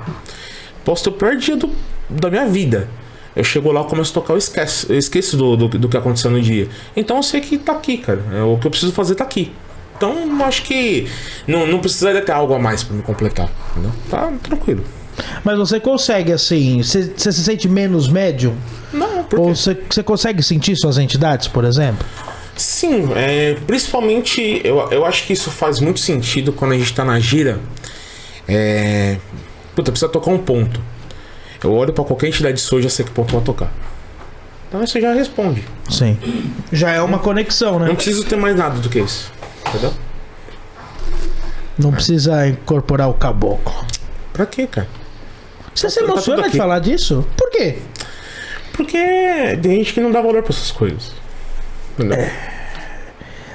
Eu acho que você leva o atabaque com muita seriedade, né? Sim, mas E às vezes a gente acaba vendo pessoas que não levam, né? Isso é um pouco complicado. Mas não só isso, né? Mas as pessoas dão muito valor pra outras coisas. É muita futilidade, né? Às vezes não precisa. Às vezes a beleza tá no simples. Entendeu? Que legal, tá vendo? Mas o filho de Xangô chorando também, a Ivete. É o Oxum, né? Não tem jeito. Vem aqui, ó. Falou isso chorando também. Não tem, o Thiago também tá chorando? Meu Deus do céu. Bom, peraí. Que senão vai ficar chato eu não chorar. Mas a sensibilidade, né, pai? É normal. Mas eu acho, eu fico muito feliz de ouvir isso, porque eu acho que é uma forma de como a nossa casa consegue passar o tamanho dessas responsabilidades, né? Sim. Ser Ogã, ser médium, estar numa casa, vai muito além do que as pessoas acham de você incorporar e nada disso, né? A nossa casa hoje, a gente passa uma transição na Corimba. E eu vou falar pra você, eu tô muito feliz com essa transição nova da Corimba. Também. Eu tô gostando de ver aquele monte de mulher ali no atabaque. Eu acho aquilo legal. Sim. E pela vontade também que tem. pela vontade, né? Pela vontade. Eu não lembro onde que eu comentei isso, como foi bonito eu ter visto a Lilian agradecer o estar ali. Sim. Porque hoje em dia a Corimba ela é muito banalizada. As pessoas se falam assim, não, olha, você não vai incorporar, mas você vai cantar pra tudo. Não, mas eu quero incorporar. E eu acho isso com um absurdo, porque assim, você sabe disso, eu troco a incorporação pra tocar tabaco. Eu sei. Quantas e quantas vezes eu não faço? Semana passada. Eu faço isso várias vezes. Sim. Eu só não faço mais porque a mãe precisa falar pra mim, eu não vou ficar tocando gira, porque por mim, aliás, talvez, olha, o ano que vem eu vou fazer isso mais ainda. Alguém tá jogando desenvolvimento pra você, não queria falar. Não, mas já tá, mas cada vez vai mais, se Deus quiser. Porque realmente, eu vou ser muito sincero, quando eu toco atabaque, eu me sinto mais um bandista do que quando eu incorporo. E eu nem vou falar aquele negócio, quando eu incorporo eu não lembro. Não, eu lembro de alguma coisa. Mas por mais que eu lembre, eu não tô ali. Sim. Eu não tô ali. Tanto que você deve lembrar disso, alguns anos atrás, toda homenagem de orixá eu não incorporava, lembra disso? Lembro. Eu ia pra onde? Eu ia pra tabaque. Porque, poxa, vai ter a festa de Xangô. Pô, Xangô, eu falo isso pra todo mundo. Xangô, eu sou da minha vida. Eu tenho um amor com Xangô que eu acho que transcende. Falo isso sem medo nenhum. Eu amo mais Xangô do que amo a mim mesmo. Eu tenho um amor com meu pai que passa. Só que aí eu vou pra festa de Xangô, aí eu visto a roupa de Xangô, eu dou passividade pro falangeiro, fica ali 2 horas que eu lembro 5 minutos. Eu vou contar uma coisa que eu acho que isso até é uma particularidade do meu terreiro. Mas a mãe Priscila sabe, eu só visto o Xangô na minha casa, e quando naquela época que nós vestimos, porque eu fui obrigado pela mãe Priscila e pela Cabocla Jurema. Eu sei, teve ano que você não queria nem... Eu nunca quis vestir. É que teve um ano que você foi um pouco mais revolto, mas no final não teve jeito. Não teve jeito, porque... E tem lógica o que a Cabocla Jurema falou. Todos teus filhos vestem. É errado o pai não dar exemplo. Eu concordo, mas pra mim a festa de Xangô vai muito além daquilo. Eu preferia muito mais estar ali na tabaca, tá cantando, tá saravando, tá pedindo, sabe? Quando, às vezes é ruim a gente ficar falando isso, porque eu acho que às vezes quem conhece o Pai Léo do YouTube vai falar que eu tô falando isso por... ele quer aparecer, ele quer dar uma de humilde, não tem nada a ver com isso. Não, sei. Mas pra quem vivencia a nossa casa sabe. Sei. Eu fico alegre, eu vou lá, eu pego água pra uma entidade, eu vou fazer alguma coisa. Pra mim, eu me sinto mais útil com aquilo. E infelizmente hoje a gente tá vendo uma banalização da nossa religião, onde não, você tem que incorporar. Não, tem que sentir o preto velho, você tem que incorporar. De jeito nenhum. Cara, falo pra você. Às vezes eu acho que incorporado você não sente... Você não vivencia certas coisas quando você tá lá. Lúcido. Não. Lúcido e participando daquilo. Com certeza. É igualável. Olha, vou dar um exemplo. Tudo bem, eu estava incorporado, mas foi uma coisa que me marcou muito. No nosso ritual do dia 15, que juntou todo mundo, teve um momento que foi chamado Inhaçã. Sim. Cara, o que foi aquilo? Sim. Teve um momento ali, e eu estava incorporado com faísca. E assim, eu agradeço a espiritualidade demais por ter me deixado. Porque já passou 15 dias, eu ainda lembro, então senão é que vai ficar. Talvez de tanta emoção. Na hora que as Inhaçãs giraram juntas, eu senti o vento de um jeito, como se eu tivesse, cara, acho que em cima de uma montanha eu não tinha ventado tanto. E naquele momento, eu senti como se Inhaçã saísse e me desse um abraço e falasse assim: isso é Inhaçã. Talvez se eu, naquele momento, eu não sou o filho de Inhaçã, apesar de já ter dado passividade para uma falangeira de Inhaçã em uma vez na minha vida. Mas se naquele momento eu tivesse fechado o meu olho e tivesse dado uma passagem para Inhaçã, eu não tinha sentido aquilo. Exato. Então eu acho às vezes que é até legal a gente falar isso. A Ivete foge, mas a Ivete vai trazer aqui. Porque a Ivete vivencia muito isso, né? A Ivete é uma médium que faz parte da nossa secretaria, mas as entidades dela, ela arrisca o ponto pelas entidades dela, ela vivencia, ela tem fé, tem uma fé tremenda, não só nas entidades do Congá, mas tem nas entidades dela. Sim. Porque é isso, você não precisa ser médium de corporação pra você ter fé na tua entidade. Eu acho muito bonito, não vou falar que não é, eu entendo que tem a parte que banalizaram, tudo mais, cara, é uma dádiva, é uma situação bonita, não tenho o que falar, é questionável isso daí.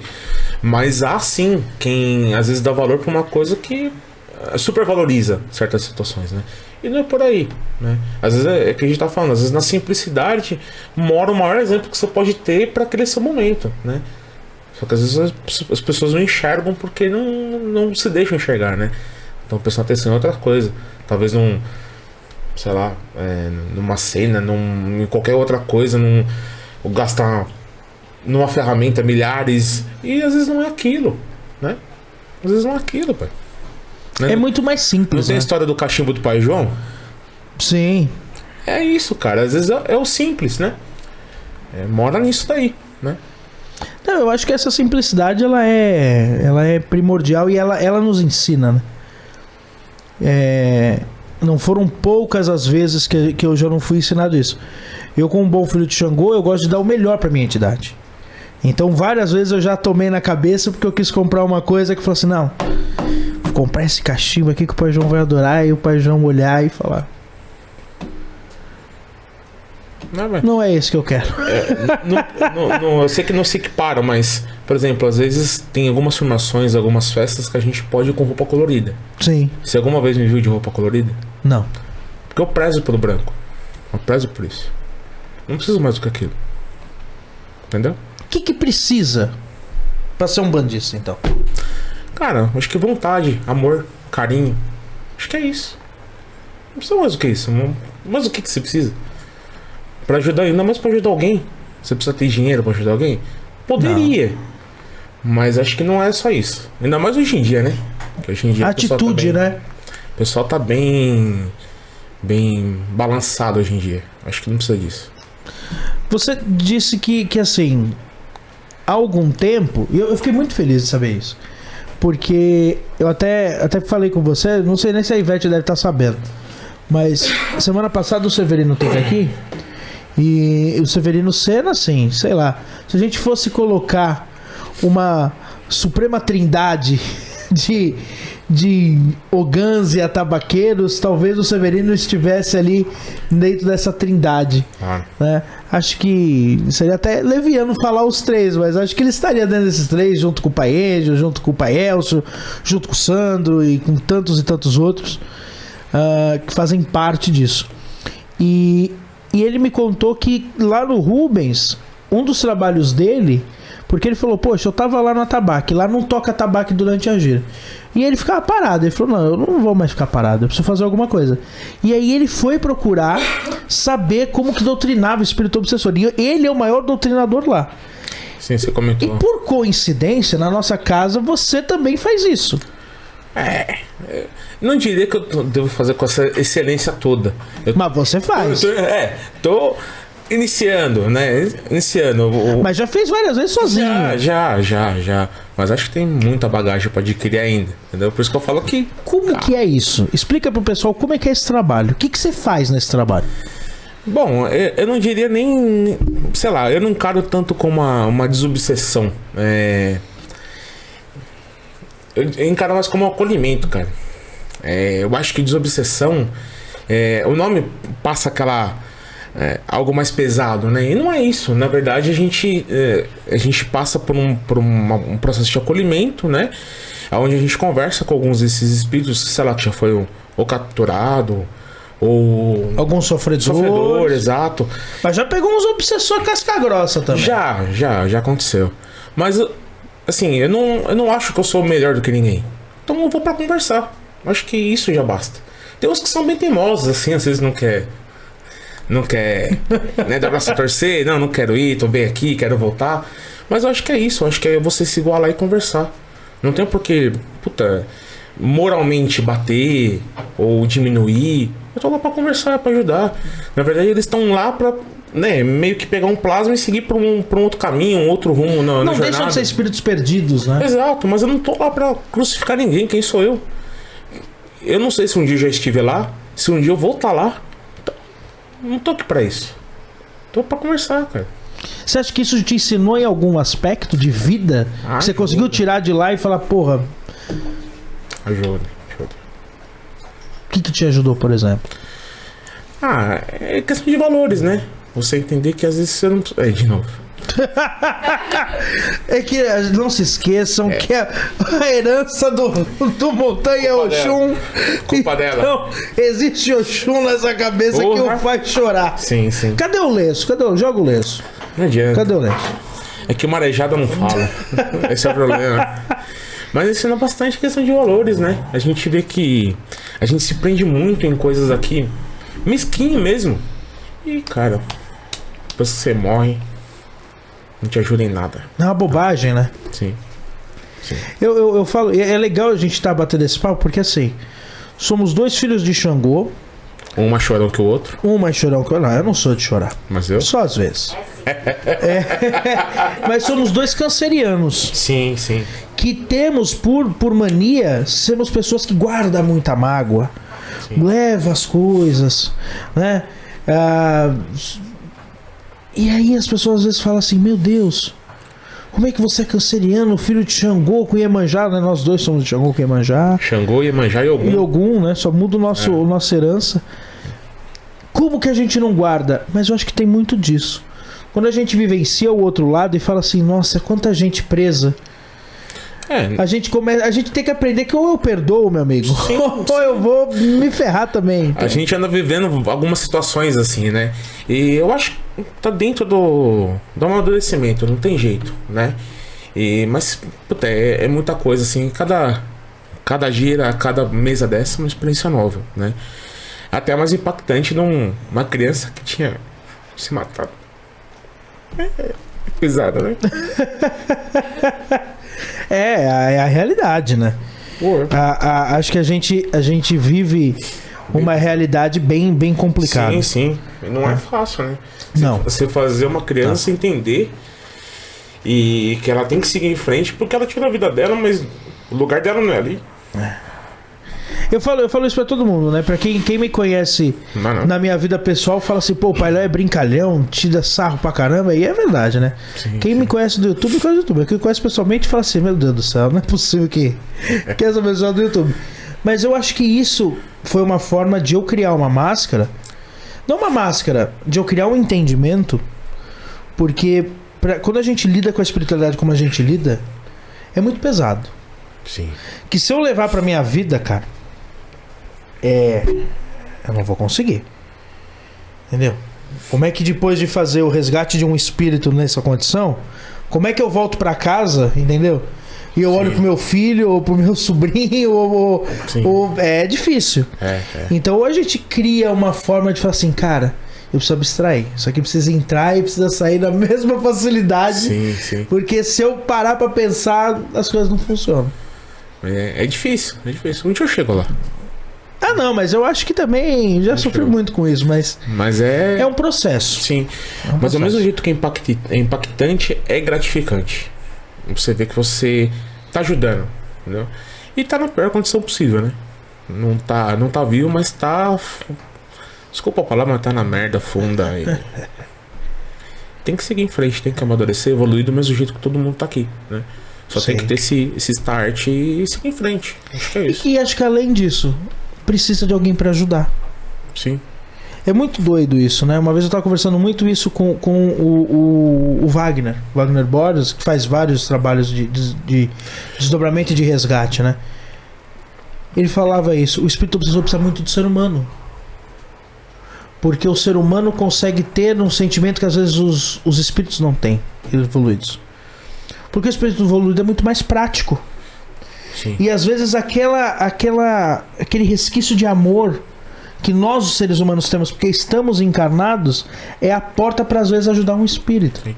Eu percebo, eles perdem esse senso, né? Principalmente eles perdem noção de tempo, de um monte de coisa, mas parece que é só aquela parte de alguém se aproveitando daquela situação. Então tem sempre alguém talvez mais experiente ou sei lá, não posso dizer que desenvolvido, mas né, mas que sempre se aproveitando de quem tá lá recente e tá penando, tá apanhando, tá se ferrando, né? Só que falta ter esse start pra seguir, cara, né? E é difícil mesmo, tem muitos que não tá na bosta, mas quer continuar lá e acho que é gostoso. Não é assim, né, cara? E acho que o teu trabalho é maravilhoso nesse sentido, porque é mais um que precisa ter você ali. A gente para as pessoas saberem que às vezes a gente olha do nada, que a gente tá gravando aqui pós-jogo do Brasil e além disso nós estamos com 6 pessoas aqui. E aí às vezes do nada alguém me faz um sinal e aí eu não entendi muito bem. O sinal que você pediu. Qual foi o sinal do... Ah, tá bom. Eu entendi agora, um sinal de rosto.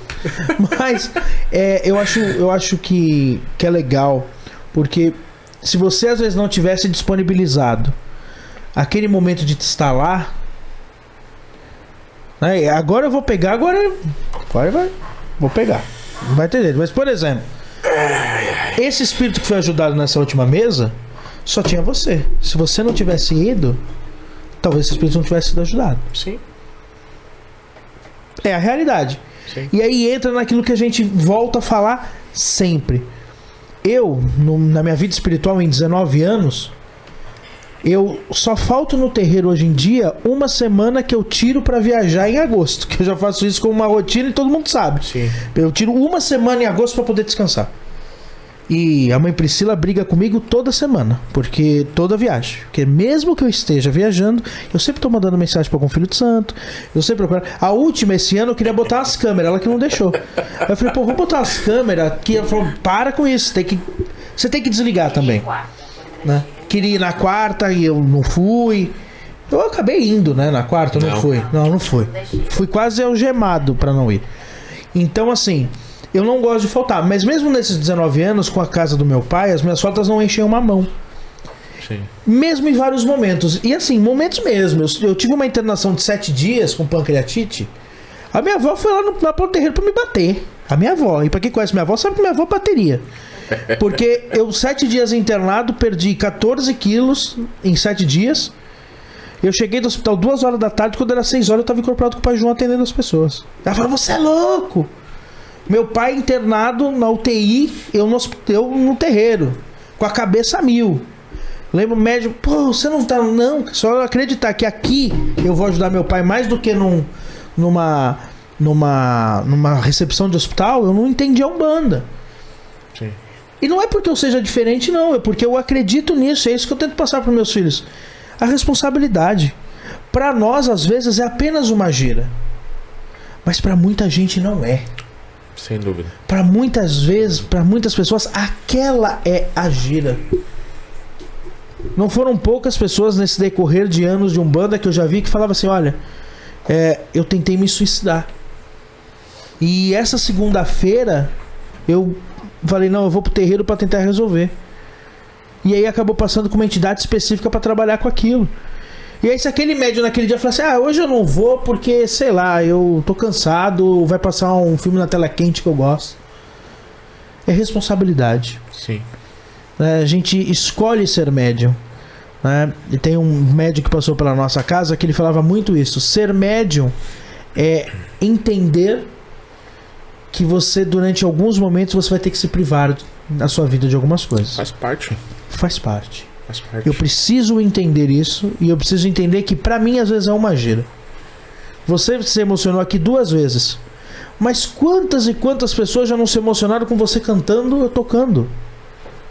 Pra nós, às vezes, poxa, vamos cantar. Eu escrevi um pedido, mas quantas e quantas pessoas que não estão lá pela primeira vez falam assim, nossa, poxa, isso me tocou.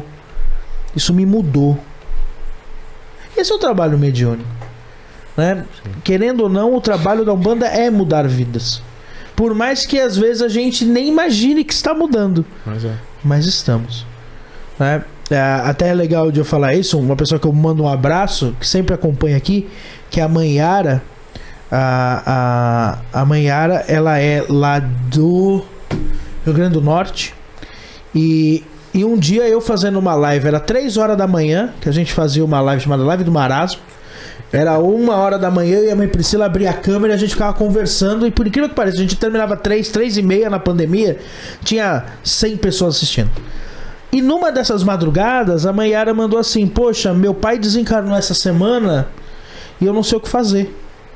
E aí na hora eu não sabia quem ela era, nunca tinha visto, mas a única coisa que eu falei na minha cabeça foi assim, minha irmã, se teu pai tinha um terreiro e ele desencarnou, sabe o que você tem que fazer? Continuar o trabalho dele.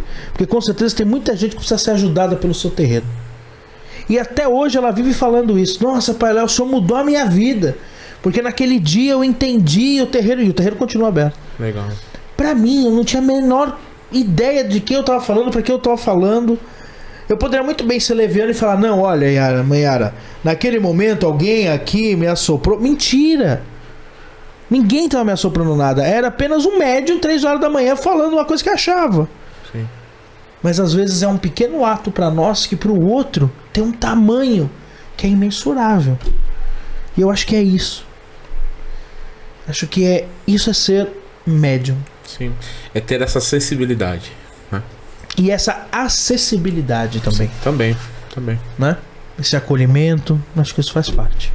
Bom, deixa eu te entregar então já o nosso primeiro presente, que é uma camiseta da Eparrei Camisetas. Você que quase não gosta de andar de roupa preta. Quase não, né? Quase nada. Tá. Eu espero que você goste aí Obrigado, pai. da Laroyer, da Eparrei Camiseta. Tamanhos pequenos. Quem quiser. Mas tem pro nosso tamanho. Essa aí cabe, porque essa aí é igual o tamanho do minha. Então, tranquilo. Aí ele faz tamanhos pra filhos de Xangô, né? Às vezes você vai em evento, você vê uma camiseta linda de Xangô, tamanho P. Eu não conheço um filho de Xangô que use P. Acho que nem o Lucas, meu afilhado, que tem 5 anos de idade, usa P. Já não usa mais. Aí, ó, tem uma aqui, ó. Caô Cabecilê, tamanho P. Mas não cabe. Pô, pelo amor de Deus, ô Bruno. Não vai caber em ninguém. Né? E vou também te entregar um presente da Mariô, que é um livro que conta a história desse cara. Já que estão falando de atabaque, o curador da alma. né? Que é, por coincidência, tudo aquilo que nós estamos falando. Exatamente. O Curador Obrigado, da Alma foi o primeiro projeto do Sandro, né? Primeiro CD dele, né? Que é o primeiro show dele, né? O primeiro CD acho que é o Tem Que Ter Fé. Que pra mim é... Aquela música Sim. é fora da casinha, né? Essa é uma letra que é demais. E ele fez o Curador da Alma por isso, né? Porque ele fala que... E é interessante que às vezes as pessoas falam assim, poxa, eu vou no show do Curador da Alma e eu vou ouvir só Pão de Obaloaê. E não, ele faz um passeio por todas as linhas. E aí ele sempre fala no final, ele fala, porque curar a alma é com todos curam a nossa alma. Sim. Né? Talvez Obaloaê cura, sim, mas Xangô cura, Iemanjá cura, Oxum cura, né? Acho que é mais difícil é Iansã mesmo, que... Tô brincando pra não receber uma patada. Mas o Curador da Alma é muito isso. Os Ogãs não deixam de ser curadores da alma. Essa foi uma delas que você ajudou a curar. Bom, dito isso, vamos cantar um pontinho pra dar uma tranquilizada? Ou não, né? Ou não, né? Vamos cantar agora o Take the... Não, baixar agora. Eu não vou nem lembrar a letra. Eu também nunca lembro 100% dessa letra. Mas ela é linda. É aquele ponto que eu boto muito... Eu gosto do De Frente para o Mar, né? É uma letra dele que pega pra mim. Eu gosto muito dessa letra. Quer cantar? Eu toco? Mas minha voz não vai ficar tão bom assim. Porque esse ponto é meio chorado, né? Entendi. Então, o que tocaremos? Mas pode ser isso. Mas vamos cantar pra Iemanjá. Qual é a orixá mais linda do mundo? Tá? Nós vamos cantar o Ponto Novo, feito por mim semana passada. Não tem uma letra ainda. Nem ensaiamos esse ponto ainda, mas vai sair, hein? Vai sair. O que faremos? Que é uma letra que mandou uma mensagem, né? Sim. Ela é braba, aquela letra lá. Por isso que eu falo, não veio minha, não. Aquela ali veio de algum lugar que... Não sei. Mas pode ser o De Frente para o Mar. De frente para o mar, eu fiz minha oração. De frente para o mar, eu fiz minha oração. Meus pés descalços na areia, sentindo a água sagrada da Mãe Sereia. Meus pés descalços na areia, sentindo a água sagrada da Mãe Sereia. Ó lua, ilumina esse momento na força das águas e no sentimento, meus pensamentos. Ó lua, ilumina esse momento na força das águas e meus pensamentos. Na força das águas e meus pensamentos.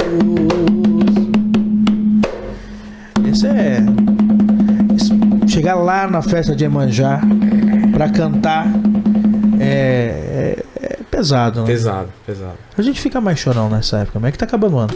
Eu fico chorando, sabe quando? De janeiro a dezembro, assim, é só esse pedaço. Agora que eu entendi, de janeiro a dezembro. Mas você sabe, eu acho que a gente tem um ponto que... A gente falou do Sandro, mas a gente tem um ponto raiz que talvez seja... Eu tenho alguns pontos que me emocionam. O Pombinho Branco é um ponto que me emociona bastante, né? Porque o Pombinho Branco me relembra lá no meu pai, quando acabava era o último ponto. Na nossa casa, o que já me emociona muito é o Graças a Deus, né? Que é aquele momento que tá todo mundo lavado. Sim. E de todos os sentidos. Sim. Que a gente abraça todo mundo e canta o Graças a Deus. Mas tem um ponto que a gente canta, e a gente canta ele do jeito como hoje a maioria das casas cantam. Mas eu tô querendo voltar a cantar ele do jeito como eu aprendi. Que eu acho que é um dos pontos mais bonitos de letra. Que é o Soldados de Jesus. Vamos cantar isso, que eu acho legal. Bora. Nesse clima de final de ano. Com o toque tradicional, né? É. No Angola. Saravá, Oxalá. E Pavavá, Oxalá. Somos soldados de Jesus. Marchamos carregando a nossa cruz, com a fé e a devoção, chegaremos até vós, Senhora da Conceição. Somos soldados de Jesus, marchamos carregando a nossa cruz, com a fé e a devoção, chegaremos até vós, Senhora da Conceição. Chegaremos até vós, Senhora da Conceição. Pombinho branco, mensageiro de Oxalá. Pombinho branco, mensageiro de Oxalá, leva essa mensagem de todo o coração até Jesus. Vaga dizer que somos soldados de Umbanda, marchamos até o Calvário carregando a nossa cruz. Vá dizer que somos soldados de Umbanda, que marchamos até o Calvário carregando a nossa cruz. Saravá Oxalá. A gente cantava como a maioria do YouTube canta, que é: vá, diga que somos soldados de Umbanda, somos soldados de Aruanda, trabalhamos na Umbanda, carregando a nossa cruz. E já se sabe que o original é: diga que somos soldados de Umbanda, que marchamos até o Calvário carregando a nossa cruz. Que é o tradicional, que é como eu aprendi. Então por isso que eu tô falando que a gente tá tentando trazer, porque esse ponto eu acho ele muito bonito. Porque talvez nas minhas viagens mentais, quando eu acho que fala assim, diga que somos soldados de Umbanda, que marchamos até o Calvário, para mim isso é muito, muito emblemático. Porque para mim o marchamos até o Calvário é o seguinte: cada um tem a sua cruz, mas a gente vai marchar junto. Sim. E não importa para onde. Eu acho que foi até um dia... o Itaguruçu tem essas coisas, né? Uma vez o Itaguruçu ele começou a chamar o seu Alberto de Cirineu. Não, porque você é o Cirineu. Porque o seu Alberto ajudava muito a nossa casa no sentido do desenvolvimento. Sim. E Cirineu é o nome do homem que ajudou Jesus na cruz. Né? Que é um homem que estava passando e que falou assim... Né? Não foi mais ou menos assim, né? Ele foi obrigado. Mas ele carregou a cruz, né? E eu acho que a Umbanda... Nós somos muito sirineus nesse sentido. Né? Pô, se você tá com uma dor, cara, eu sei que é difícil, mas vamos partilhar. Às vezes fica um pouco mais leve. Claro. Né? E nessa hora eu esqueço um pouco a minha, deixo a minha aqui do lado.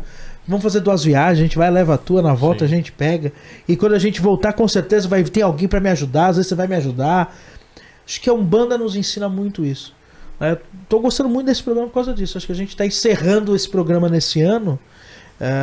Estamos no último programa de novembro, temos só mais 2, mas principalmente com essa mensagem de que a Umbanda é isso. Me machuca muito ainda a história que as pessoas não respeitam a Umbanda por causa disso.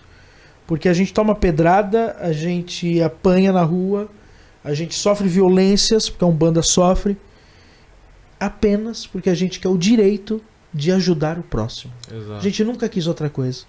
A Umbanda nunca almejou outra coisa a não ser a liberdade de ajudar até mesmo aquele que me atira uma pedra. Exatamente, pai. Porque a Umbanda me ensinou isso, né? E ensina a todos e ensina a vocês que são meus filhos.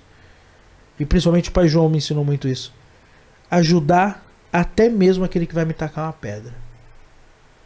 Ah, mas ele vai te tacar uma pedra. Não tem problema. O meu papel é ajudar. E o que vai fazer com essa ajuda? Pouco importa.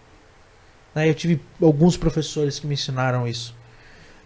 Uma vez eu lembro do Paulinho que me falava isso. Caridade é um ato de uma pessoa, não é de duas. Porque se eu espero alguma coisa, a pessoa já não é, deixou de ser caridade. Então é isso. Então eu ajudo. Agora o que vai fazer com a ajuda, pouco importa. Importa que eu ajudei. Claro. Certo? Bom, Certo, pai. vamos então para as nossas perguntas. Nesse momento está todo mundo. A Ivete parou de chorar aí, Ivete, ou não? Um pouquinho. Então vamos lá. Então agora faz uma declaração. Poxa, eu quero nesse momento. Quer dar um treco da minha mãe ali? Então, nesse momento, Montanha, o que é Oxum pra você? Ai, qual o ponto de Oxum mais bonito que você já ouviu, né? Enquanto você tira, mas é interessante, né? Oxum é uma coisa, né? Tem um ponto do Sandro, a gente falando do Sandro, né? Mas eu falei isso pro Sandro. Eu falei, pô, Sandro, eu tenho que te agradecer, porque a minha tia era filha de Oxum, e depois que minha tia faleceu, lógico, você perde um pouco do contato, mas que às vezes quando ainda tem é mais perto. E quando eu ouço aquele ponto que ele fez, e não há maior tesouro do que... Não é dele. Não, mas ele canta. Ele canta, mas não é dele, mas pelo menos eu conheço na voz dele. Que a letra é: e não há maior tesouro do que ver Oxum bailar. Cara, é inacreditável como eu consigo sentir um abraço da minha tia. E eu acho que ela nem gostaria desse povo, não sei se ela gostaria, mas é engraçado como a música faz isso, né? Faz. A música nos remete a outras coisas. Você que lê? Eu que leio? Eu que leio. Tava aqui com o toque tentando abrir um negocinho aqui. Acontece. Pergunta do Rodrigo Ressuti. Conhece? Conhece? Já esteve aqui. Se você pudesse ser por um instante sua entidade, quem você seria? E o que você falaria pra si mesmo? Agora pega o seu lenço, meu amigo aí de casa. Primeiro, se você pudesse ser uma entidade sua, quem você seria? Difícil, hein? Bem difícil, hein? Um preto velho, caboclo, baiano? O Exu? Ai. Difícil essa, cara. Não sou aqueles fanboys assim, sabe? Não, tem aquele aqui. Acho que cada um tem o seu pedacinho, por isso que é difícil. Se não fosse né? da sua, de qualquer Mas... entidade, pudesse ser uma mas- entidade. Eu acho que o Preto Velho. O país é. É. E aí, o que ele falaria pro Montanha? Um pouco do. Mais do mesmo. Mas pra eu seguir e no meu amadurecimento, e melhorando a minha paciência e meu estado de espírito. Eu acho que seria uma coisa que ele falaria mesmo. Você me conhece? Não, e acho que o Preto Velho falaria isso mesmo. Fala assim, ó. Continua, mas. Continua, você tá no caminho, mas. Dá uma mudadinha nisso daqui, só faz uma correçãozinha aqui de curso. Isso é uma coisa que eu ando tentando trabalhar bastante, principalmente nesses 2 últimos anos. A pandemia, né, faz a gente ficar um pouco mais pensativo. E venho tentando melhorar bastante isso daí. Você é do time Preto Velho ou você é do time Caboclo? Acho que Preto Velho. É o melhor time. Eu concordo. Também gosto mais.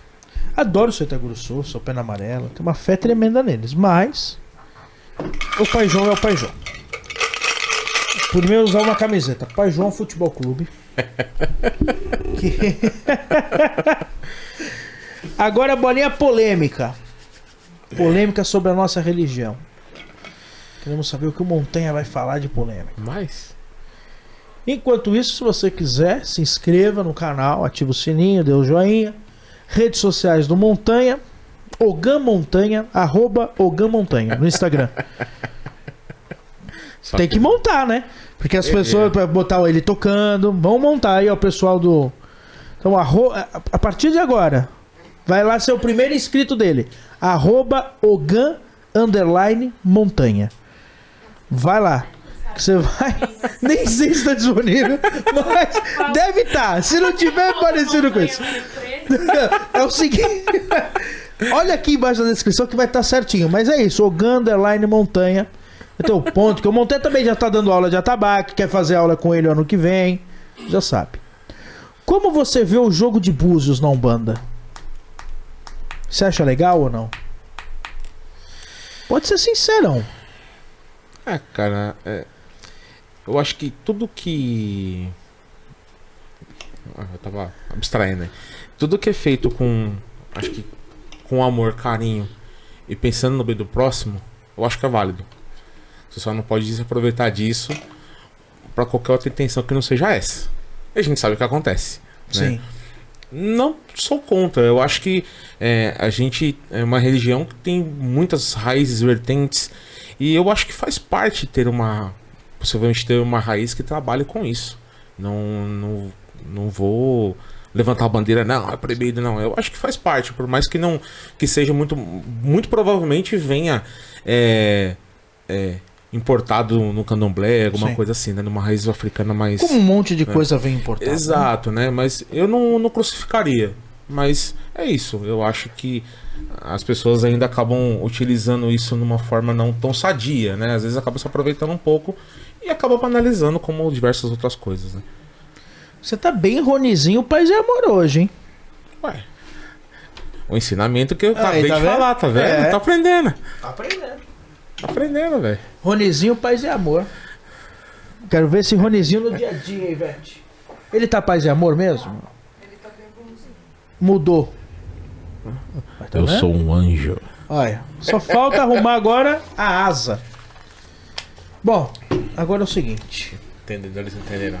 Já que nós estamos nessa área polêmica, a gente vai botar fogo no caldeirão sem fundo. Tem que botar fogo. Mas? Sim. O que você vai escrever aí que nós vamos queimar da Umbanda?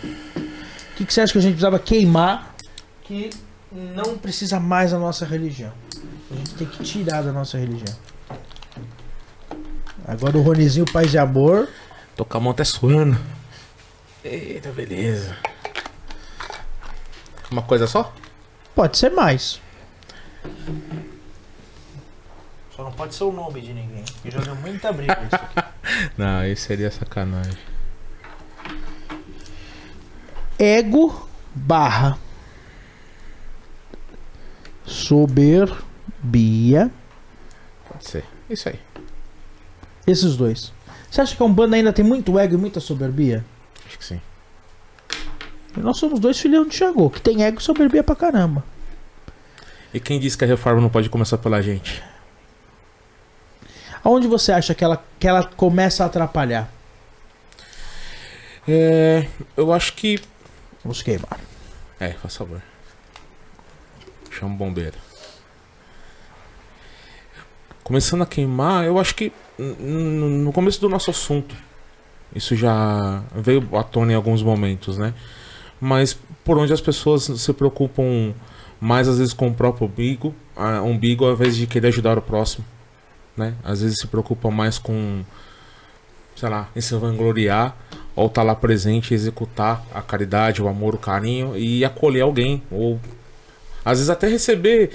Pode ser uma entidade, pode vir Taguruçu agora aqui me dar uma puta bronca, mas é você estar de peito aberto para aquilo, né? E muitas vezes as pessoas não estão.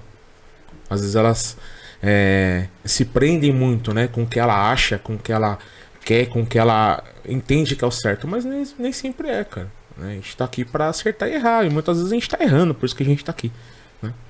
Acho que começa aí, quando a gente é muito irredutível, né? A gente põe muita barreira e a gente não abre o olho pra verdade. Acho que é isso. Mas às vezes também isso é o medo, né? O medo Também, da mudança, né? Também. Mas você sabe que às vezes também não tem. Sim. Né? Mas sim, também envolve muito. Existe muita medo. preguiça também Sim. envolvida nisso, né? Sim. Muita leviandade também. Existe nisso. Tá certo, gostei. Já que a gente queimou, então agora vamos pra uma parte mais bonitinha? Mas. É a rosa, né? A rosa, símbolo do caboclo das 7 encruzilhadas, que você vai levar pra sua casa. Obrigado. E olha que foi uma batalha pra achar essa rosa, hein? Olha, Thiago. Olha, vamos agradecer ao Rafael por ter conseguido essa rosa às 11h30 da noite, depois do Jogo do Brasil. Conseguiu achar um lugar aberto pra comprar essa rosa, mas Você vai levar ela, mas essa rosa, ela é símbolo do Caboclo das Sete Cruzilhadas, símbolo da Umbanda, né? E essa rosa é de agradecimento. Para quem você agradeceria? Para o que você agradeceria? Você estar na espiritualidade, você ser quem você é. Agradecer por você estar neste momento. Então, é para quem você vai entregar essa rosa. Aí você vai olhar para aquela câmera, se chorar da audiência. É que tá muito perto da minha mãe, ele não dá muito certo. Cachorro. Zoeira. Zoeira. Mas para quem você entregaria? Aqui é várias câmeras. Tô vendo, cara. Tô vendo. Multifacetas. Pode ser entidade, pode ser vivo, pode ser tudo junto. Não precisa ser uma pessoa. Eu acho que é uma situação. É um conjunto de coisas, né? Eu acho que desde o momento que eu entrei na assistência até agora. São várias situações, né? Vários. Bateção de cabeça, bronca, esforço, suor. Lágrimas. Eu acho que tudo isso. Então eu agradeço, mas você representa isso. Pra mim? Sacanagem agora. Se você não tivesse tocando e não tivesse incorporado, eu não tava aqui. Sacanagem. Isso no final do programa. Isso é sacanagem. Isso é sacanagem. É isso. É sacanagem. É isso. Eu acho que... Tem um início, tudo tem um início, tem um start. E se você não tivesse lá, não tinha. Como todos os que estão aqui. Eu acho que... Não sei nem o que falar, mas a gente não tem muito acho que a noção do trabalho que a gente possa às vezes fazer. Eu, como bom filho de Xangô, eu me cobro muito. Sou muito chato com isso. Sei bem. Acho que eu venho pagando esse preço e vou pagar ele até os últimos dias da minha vida. Por pagar o preço da seriedade que eu tento levar a minha espiritualidade num nível que muitos não levam. E não é uma crítica aos outros. Mas eu acho que é por causa disso. Porque às vezes naquele momento que você tá fazendo algo que você acha que ninguém tá te olhando, tem muita gente que é aquele momento. Sim, demais. E, como eu disse, pra mim aquela foi apenas mais uma festa. Não sabia o que viria. Em nenhum momento alguém falou assim pra mim: olha, vai uma pessoa lá que vai ser o gano da tua casa, que daqui tantos anos, que vai ser seu padrinho de casamento. Sim. Que vai ser uma pessoa muito importante, porque você sabe que você é em todos os aspectos na nossa casa, seja nos momentos espirituais, seja nos momentos físicos, né? Se o templo de Umbanda Divina Luz também está aberto, é graças a você. Porque se você também não tivesse nos ajudado e botado o seu nome naquele terreiro, talvez o terreiro hoje não existia. Porque às vezes, vai falar disso, mas é verdade, o terreiro também é físico. Sim. E se não fosse o nosso nome naquele contrato, o terreiro não existia. Sim, pai. E talvez muita gente não tivesse sido ajudada naquele momento. Então acho que tudo isso mostra para as pessoas o quanto é importante respeitarmos, entendermos e acho que acima de tudo nos unirmos. E acho que é isso que a Umbanda me ensinou. Eu não gosto, eu não lido muito bem, vocês já sabem disso. Acho que aos poucos vocês estão percebendo qual que é uma das maiores fraquezas do Pai Léo, que eu odeio agradecimento. É porque eu sou muito sério e eu não tô falando isso porque estou na frente das câmeras, não. Eu não me acho merecedor de nada disso. Talvez porque eu me conheça e sei que tenho muitos erros, mas não me acho merecedor. Porque também aprendi que não devo merecer nada disso. Não sou diferente de ninguém. Eu fico muito feliz de receber a rosa e de entender que naquele momento fui muito importante. Mas, ao mesmo tempo, isso me faz refletir que eu tenho que entender que isso é a responsabilidade. Mas, obrigado. Me emocionei.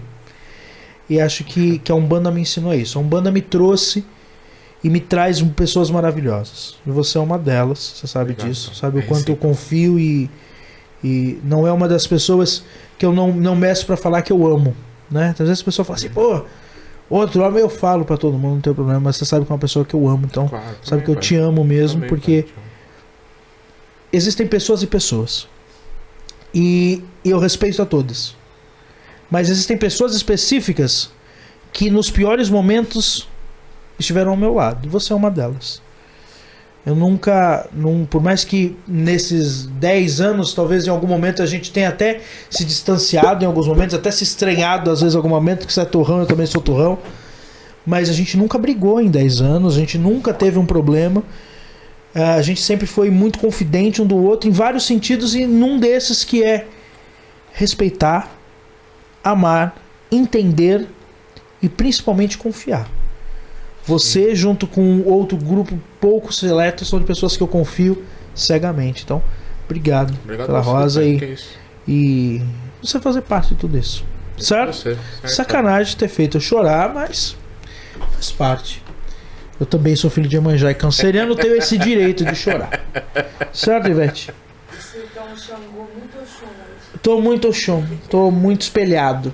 Mas Iemanjá também é chorão. As pessoas acham que não, mas Iemanjá também é. Eu sou um cara chorão.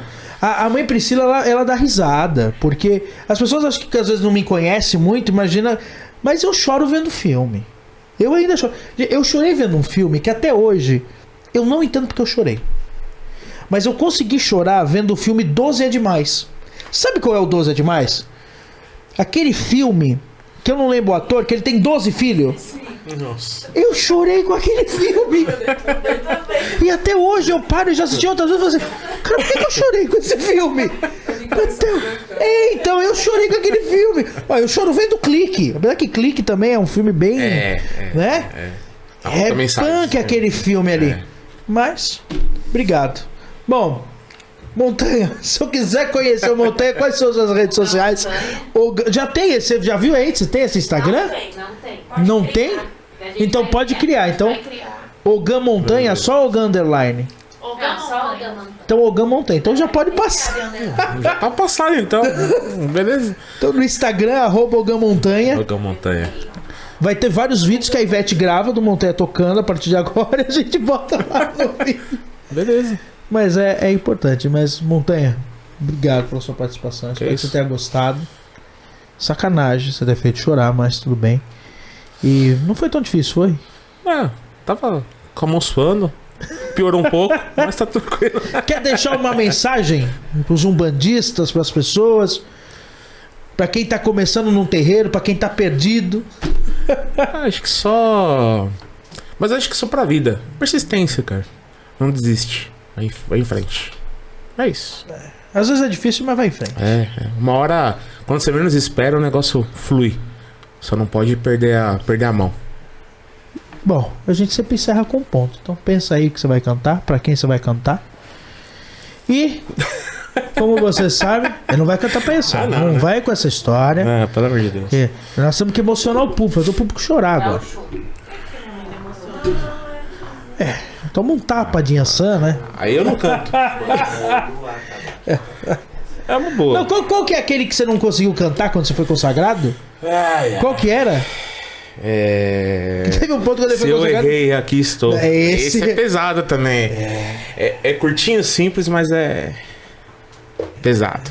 Você sabe que esse ponto, a versão mais linda dele foi o Pai Felipe Brasil cantando ele em uma festa de Xangô no meio da pandemia. A pandemia no auge, o Pai Felipe sozinho com o Xangô, ele fez uma live que ele tava sozinho no lugar. Com o Xangô assentado e ele cantando. Meu amigo. Aquilo, eu chorei vendo aquilo, porque... E ele cantava com uma fé, que esse ponto ele né? Eu acho que isso é muito Xangô, esse ponto. Porque a gente cria uma capa de Xangô que a gente tá sempre certo. Que Xangô vai... A verdade de Xangô é: meu pai, se eu errei, aqui eu tô. Exato. Então me perdoa. Porque eu errei. Nós sempre erramos. Então, somos humanos, né, cara? Somos humanos. Por isso que na consagração me veio na cabeça de cantar ele. Porque antes de pedir qualquer coisa, acho que pedir perdão e agradecer. Basta, né? É isso. Então, se você quiser saber mais, procure um terreiro. Um abraço e até mais. E que a gente vai cantar? Vamos nesse. Vai ser bravo. Se sair. Se eu errei, aqui estou. pedindo mal em mim, meu pai Xangô. Se eu errei, aqui estou, pedindo mal em mim, meu pai Xangô. Mandai a faísca de um raio pra me iluminar. Segura a pedra na pedreira, não deixa rolar. Xangô, caô, meu pai, seus filhos balançam, mas não cai. Xangô, caô, meu pai, seus filhos balançam, mas não cai. Caô, cabecilha, meu pai. Eu vi mamãe Oxum cantando na cachoeira, dançando toda faceira, tão linda como ela faz. E quando ela canta, Xangô senta na pedreira, Oxóssi lá na ribeira, nem vento não venta mais. Aê, eu, minha mãe, aê, eu, mamãe Oxum, aê, eu, moça bonita demais. Aê, eu, minha mãe, aê, eu, mamãe Oxum, aê, eu, moça bonita demais. Canta, Oxum, alivia meu coração, me tira da solidão, me traz paz.